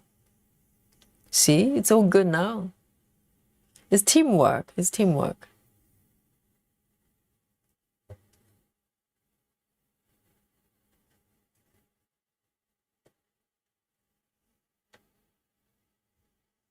Solowin, hello. Solowin says, Yogi, I'm not getting notified when you go live. No, I'm being notified when it's members only. I'm a member. Is that what YouTube is not treating us right? Oh dear. I don't know. It's a hit and miss, isn't it? But Solar, have you got your notification turned on completely? You need to turn it to all. I think by default, they turn it into personalized or something. So they need your permission to send you all the notification. And I think YouTube does that because they've got so many videos daily, like every second. So maybe it's just a bandwidth. So they don't send notification to everybody, even if you're subscribed. And you're a member as well. You should have got the notification. But Sola, are you part of the Facebook group? Because normally with members sessions, members live streams, I try to remember to post the link on Facebook as well. So just in case, because I know some of you not getting all the notifications. But yeah, it's hit and miss, I think. But normally, Solar, we stream around the same time, you know, give and take, half an hour, an hour. And members only, we try to do almost every week. We don't get to do every week, but, you know, most weeks. And it's normally in an earlier time in the afternoon on Saturdays. So if you remember those, just, you know, have a little check.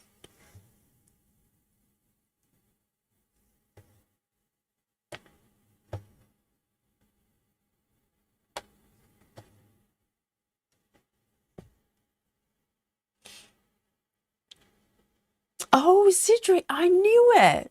I thought it was probably you. Dragon Eye. I'm sure it's very beautiful, and I had a little look, but I couldn't look at it for too long. Physically, I just started to feel queasy. No, Cedric, you don't have to post it. I know which one, okay? It's quite okay. It's quite okay, Cedric. It's beautiful, by the way. It's beautiful. It's me, not you.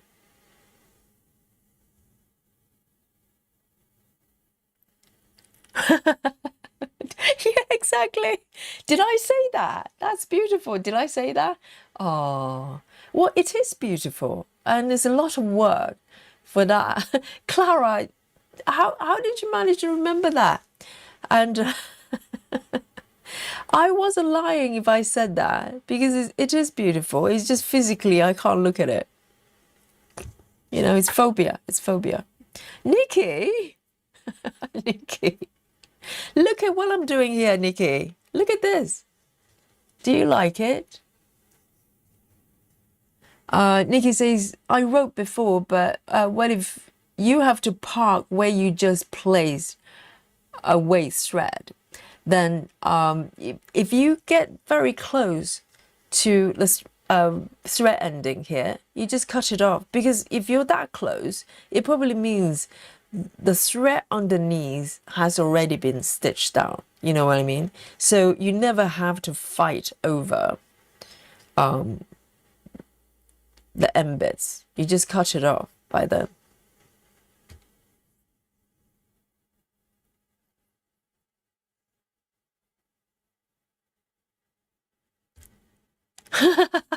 Joyce. Joyce has a problem with eyes as well. It's her own eyes. They can't stay open. 99, Joyce. Top form, top form. Yes. Sweet dreams, sweet dreams.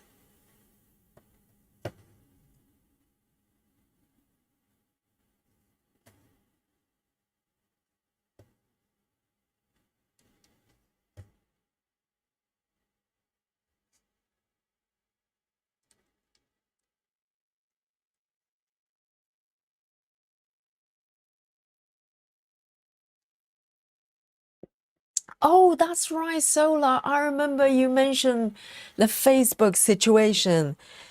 Well, in that case, yes, just like I said, you you know, our daily stream is roughly around the same time. Not on Monday, not on Mondays or Fridays, but all of, the remaining days, pretty much around the same time every day. And so if you just check on the channel page around sort of an hour before, normally I put a schedule out so you know precisely what time we're starting. So I think that's what a lot of stitchers do, because you know you can't really rely on the notification.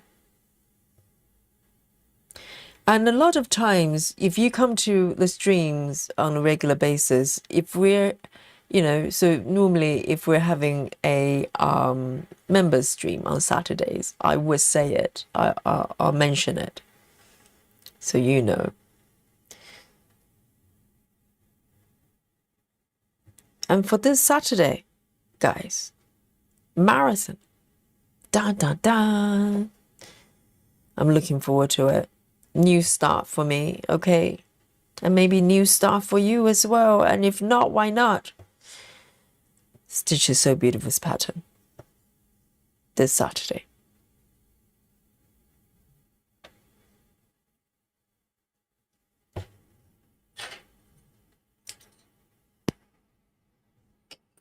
There.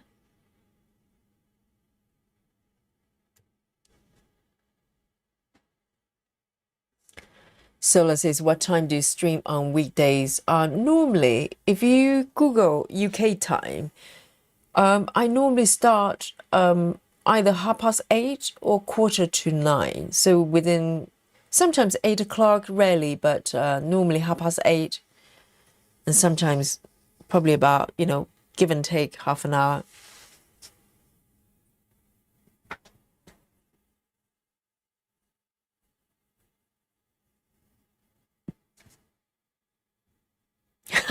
Clara.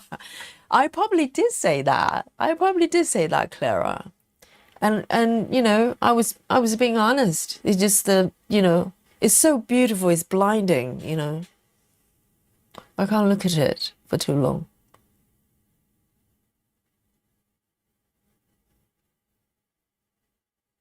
What is happening? Why is it like that? What have I done? Why is everything fading away? What did I do? Look at my chart. Why does it look like this? What happened? I didn't touch anything. I picked 310 and the color kind of faded away. What did I do? Did I touch something? Did I?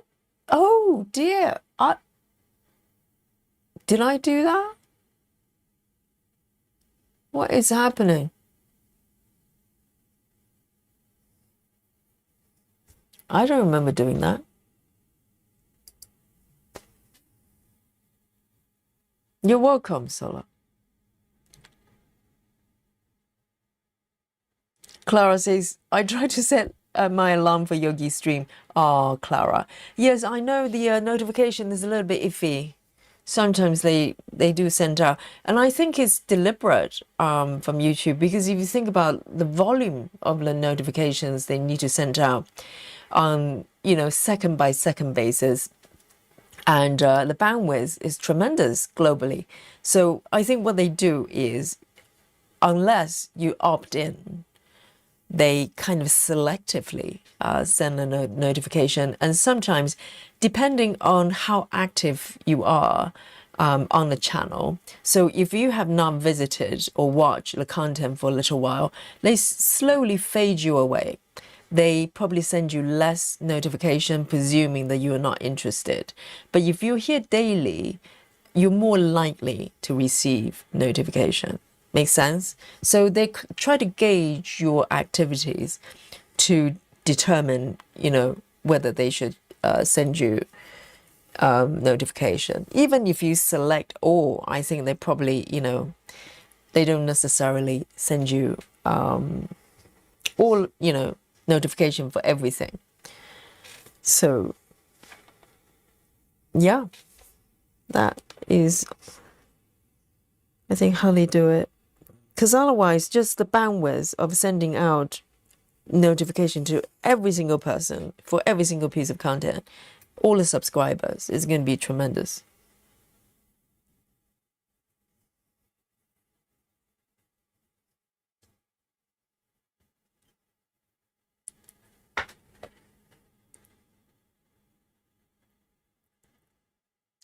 Oh, Kristen, are you doing the eyepiece as well? Can you put a warning on your post when you do that?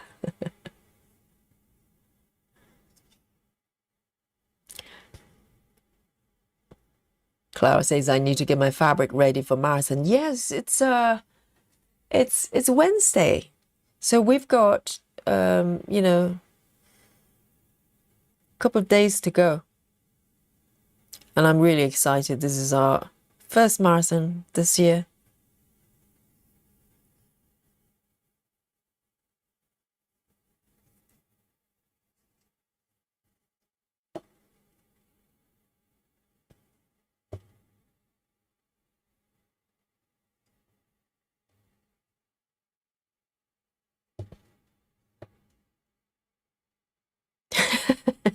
Imagine if I decided to do this method for 10 hours on a marathon.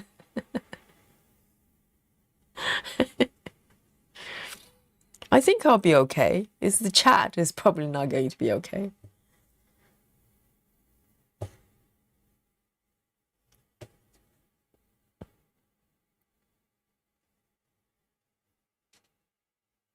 I quite like it, actually. I really enjoy it.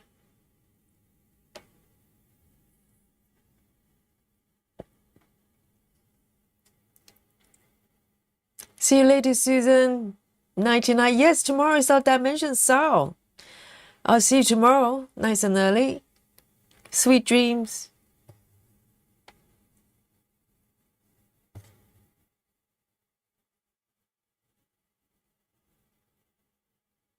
Miriam says, what time does the marathon start? We're aiming at UK time, either 1 or 2 o'clock. So if we get to start at 1 p.m., then we get to do quite possibly 11 hours. Because the plan is to stitch till midnight UK time. And if for any reason we start at 2, then we do 10 hours, which is our standard marathon hours.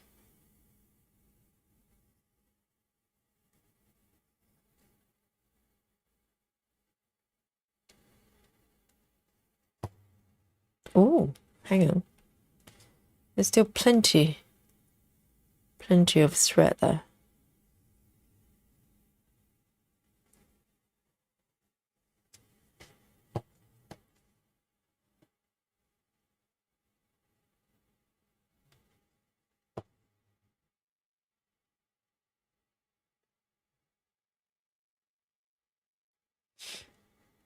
Betty Hankins says it's a YouTube thing. I haven't received the first notification in a week now. It's not a single one. Yes, and Betty's here on a regular basis, so it's hard to say, isn't it? So, yes, I think the best policy, because we're starting roughly around the same time every time. So, normally I release the schedule at least an hour before, sometimes more. So if you just roughly just have a look around that time, you should be able to find the schedule.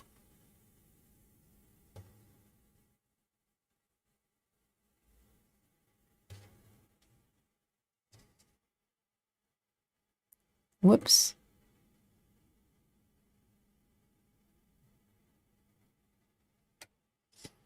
So you need to put it on your calendar for the marathon, because it's on a different time. So it's on the 16th, UK 16th. If you're in Australia, it should be the following day, but you need to work out the time differences. But if you convert to UK time, around 1 o'clock in the afternoon, so that's when we're going to start.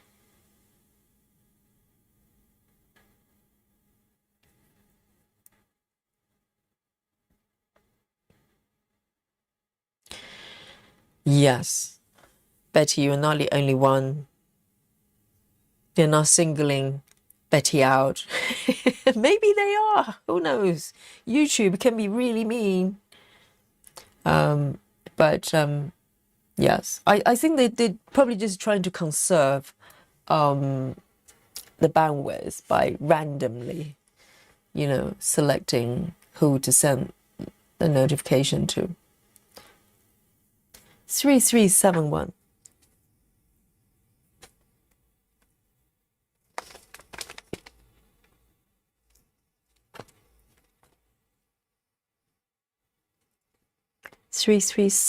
Is a brown.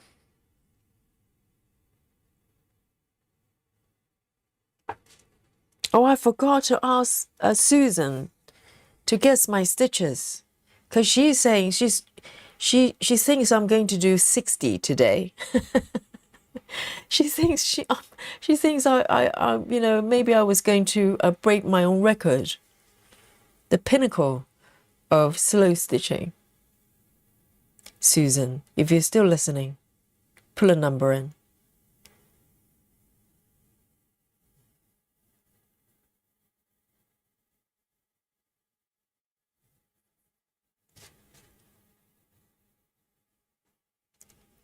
All right.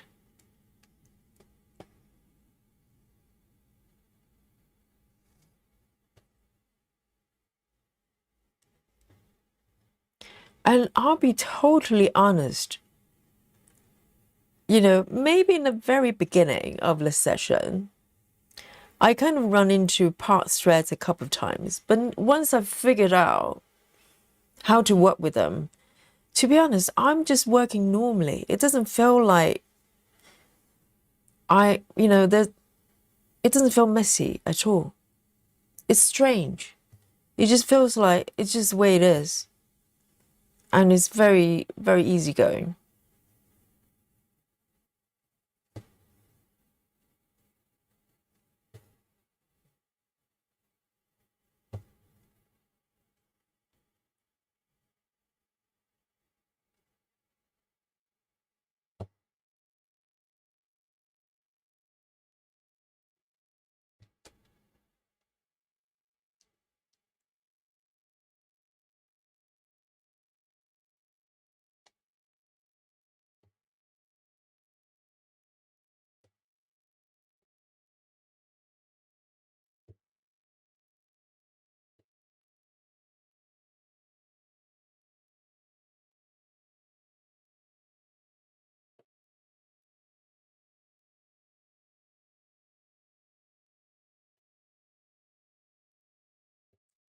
Now I need to remember to order number 19. I'm gutted actually. Where is my number 19?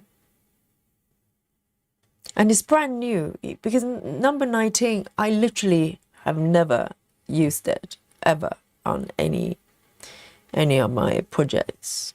It's a brand new scan. Disappeared.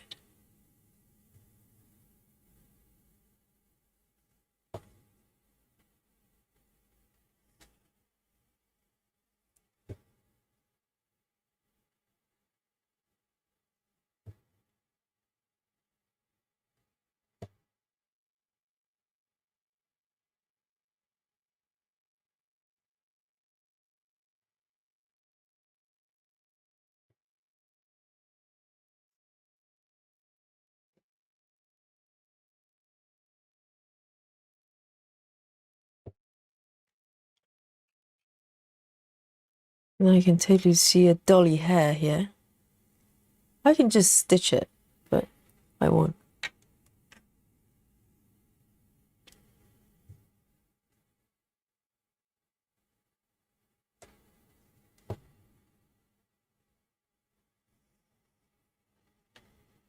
Busy mom. Busy mom is working on Little Cake Shop. And I'm stitching wallpaper. Yeah, of course. Yes, it's the Little Cake Shop, aka wallpaper piece. Yes, it's of course. What else? What else is there to stitch? Unless you've stitched the piece for 5 years, maybe you're in the cake area.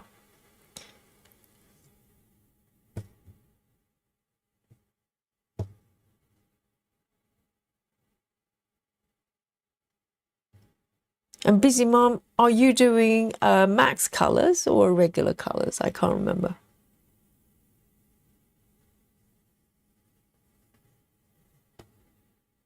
And this piece, to be honest, at least, this area that I'm stitching, there were a few ninja stitches, but otherwise, not too bad so far in terms of confetti because, Stitch is so beautiful patterns, sometimes known to be very confetti. But so far, at least this piece, not too bad. It might change. It might change as I get to other areas. But I think the piece I'm going to start for our marathon, that piece is not going to be very forgiving. I can totally see that piece to be, confetti heaven, not hell.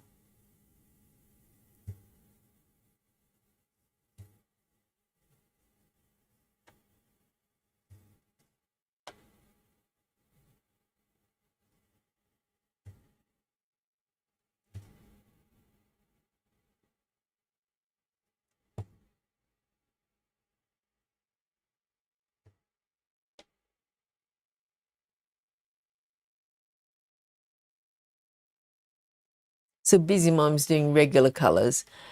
Then you should be a little bit better. It's probably just boredom factor, isn't it, with the ceiling, even though there are color changes. And for max colors, even the ceiling, well, the ceilings are a little bit more forgiving than the walls. The walls are bad.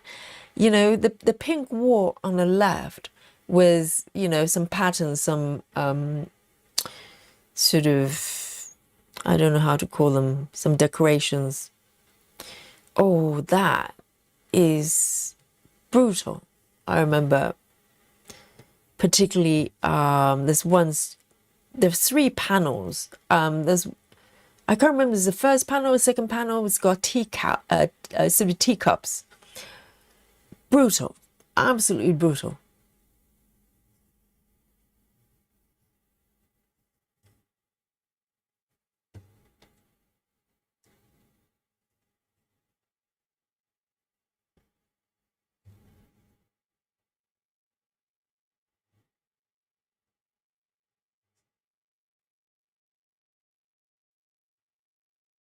And also, guys, any chart designers out there? I know who's that? Rachel. I don't know. Rachel is still in the chat. I need some advice.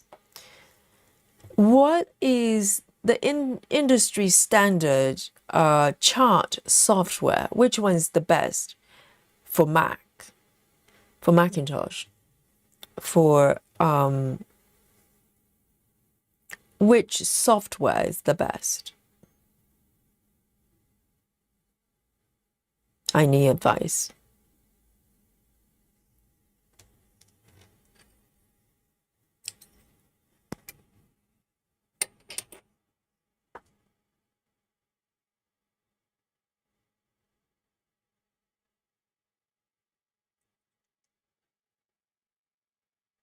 So Busy Mom is just doing pink. Yes. But to be honest, in the beginning, when I started the piece, I was so looking forward to working on the pink colors. But after a while, kind of Max Stitch is the best. Okay.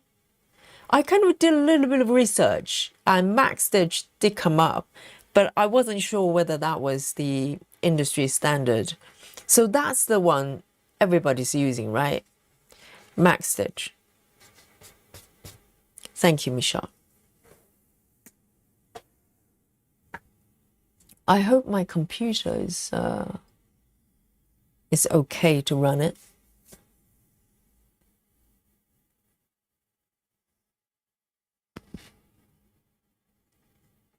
My computer is very old. Oh, I keep trying to tidy it up. Oh no, I'm breaking the rules. I'm so sorry. Bluessu. Shame on me. I just keep trying to tidy it up.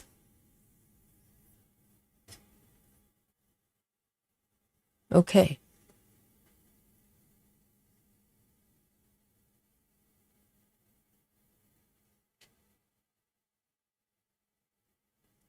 Six, 4, 5. 6, 4, 5. I'm gonna make it this one my last stitch actually. Laura says, what are you charting, Yogi? I'm not quite charting yet, but I'm doing research for it. Because I might be charting some of my work. Secret project. It's very secret. It's not gonna be for a little while, but I might just have, you know, bits and pieces. Laura. So I just need to know what software and maybe start using it. 6, 4, 5. 6, 4, 5.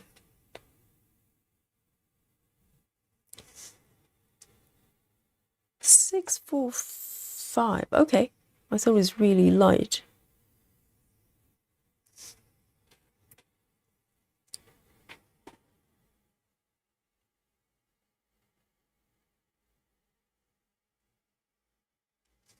So this one, I think, is going to be my last color today.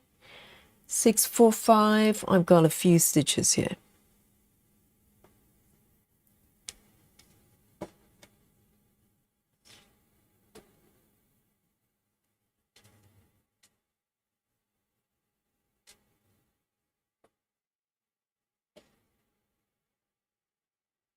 And Laura, I'm charting a giant calamari, okay?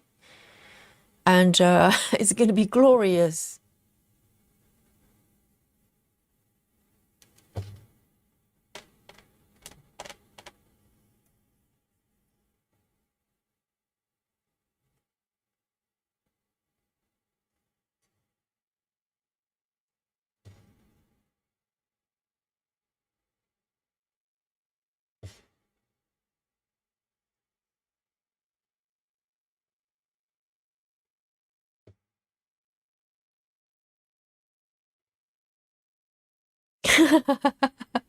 Yes, Laura, you're going to love it.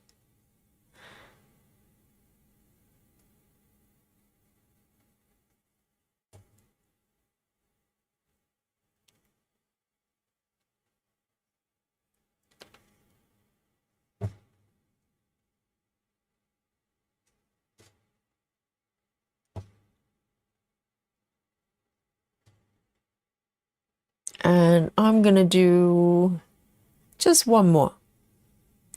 Actually, two more.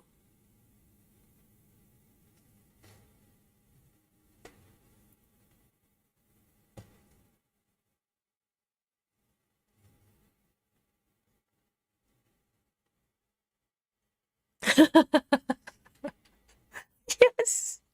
Busy Mom. Busy Mom says then we can all buy it and have a marathon. Yes, a giant calamari marathon.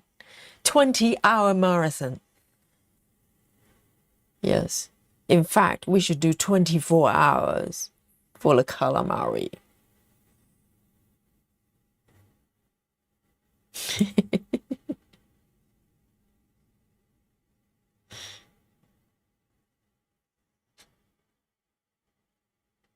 Oh, there's just one more. Oh, never mind. My thread is too short. There.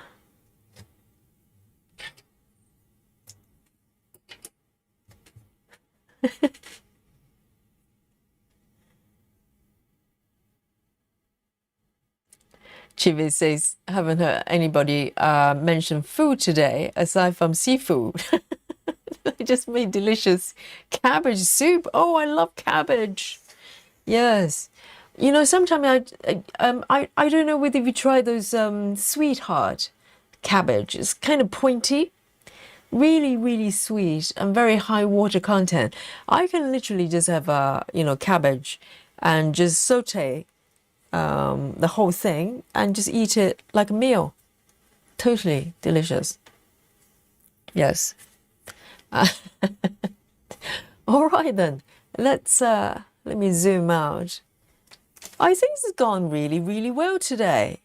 You know, the visual side of it is a little bit, you know, maybe for some stitches a little bit triggering, but other than that, it's a very very relaxing way of stitching actually.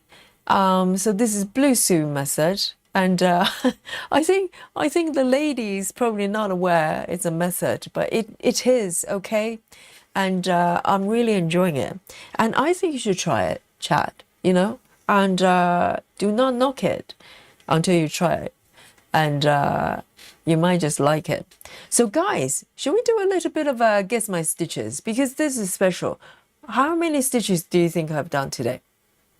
You know, using this beautiful method, the beautiful chaos that's happening here, and I've been really good at not touching my parts right here, and I think it's totally fine. I haven't got that many, so have a little guess, and I'll just show the mock-up in case some of you did not see it, and it's absolutely beautiful. It's a piece of artwork by Karla, Gerard, and this is charted beautifully by Stitches So Beautiful, and we're going to have a Stitches So Beautiful marathon on Saturday as well, this coming Saturday in a couple of days, okay? Well, not quite, 3 days. So get ready. And it's still not too late to go to the website and grab a chart and start stitching with us on Saturday. So this is a beautiful piece. I'm doing a mini of this version.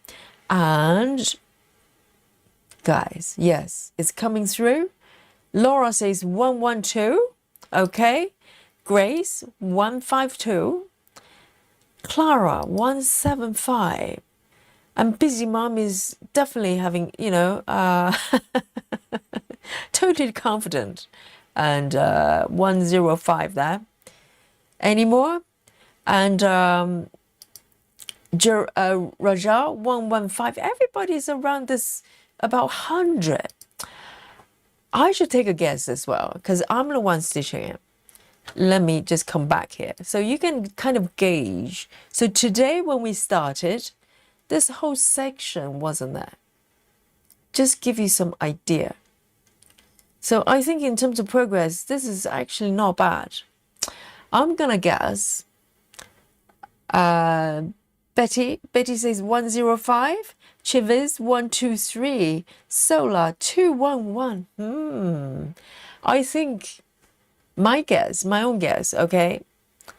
I'm going to say, I'm going to be conservative. I'm not going to go over 200, but I think it's closer to 200 than 100. So I'm going to say 185. How's that? All right. Let's see.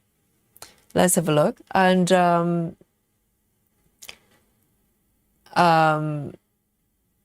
Bilanat says anything more than 100 is a win for the day.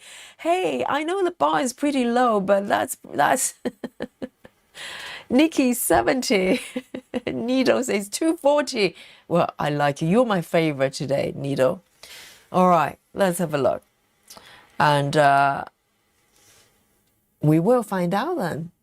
With this method, for the first time, stitching this method, let's see my performance today. Okay, let me just remove this crazy 5x5 gridding. There you go. This is where I am. And I'm going to count down to 3, 2. Are you ready, guys? 1. Guys, look at this. Just look at this. Who's laughing now? Me. Isn't that a surprise? Nido, you're absolutely almost spot on. Look at this. Nido says 240. It's almost like Nido has been counting. I knew it. I just knew it was closer. You know, it was definitely, you know, higher than 100. Not bad, is it? Maybe this is for me. What do you think, guys? Isn't it? 240. That's like, you know, over 100 more than your majority of your estimation. Maybe this method is for me. What do you think, guys? Not bad at all. And currently I've gone over 3%. Guys, breaking news. I think Bluessu method is for Yogi. Just look at this, 240. You know, with other methods, sometimes I don't even go over 200. There were days, right? Round of applause for Bluessu lady. And Yogi, yes, victory. It's really good, isn't it? Yes, maybe I should keep going. I know it's triggering, but I'm stitching faster. All right. Yes, well, that's a surprise. I didn't expect that. I thought 200, you know, probably would have been quite nice. Oh, well, there you go. Maybe this is for me, hey? Maybe we're going to do a, 11-hour marathon with this method going forward. I love it. I really enjoy it, actually. So, on that note, on that high note, okay, guys, Yogi is going to sign out from sleepy London town, and it's almost 1 o'clock. It's going to be 11 minutes to 1 o'clock. And I hope you enjoy your session and enjoy the chat as well. So tomorrow we're doing dimensions projects, and I haven't decided which one I'm going to do. Maybe I'm going to continue with Max, or maybe go back to Maggie. I don't know yet, but we will find out. We will find out. And so until then, until tomorrow, be good, eat vegetables, and maybe try out this method. How's that? And and I'll see you tomorrow. 99. Love you all. Bye bye.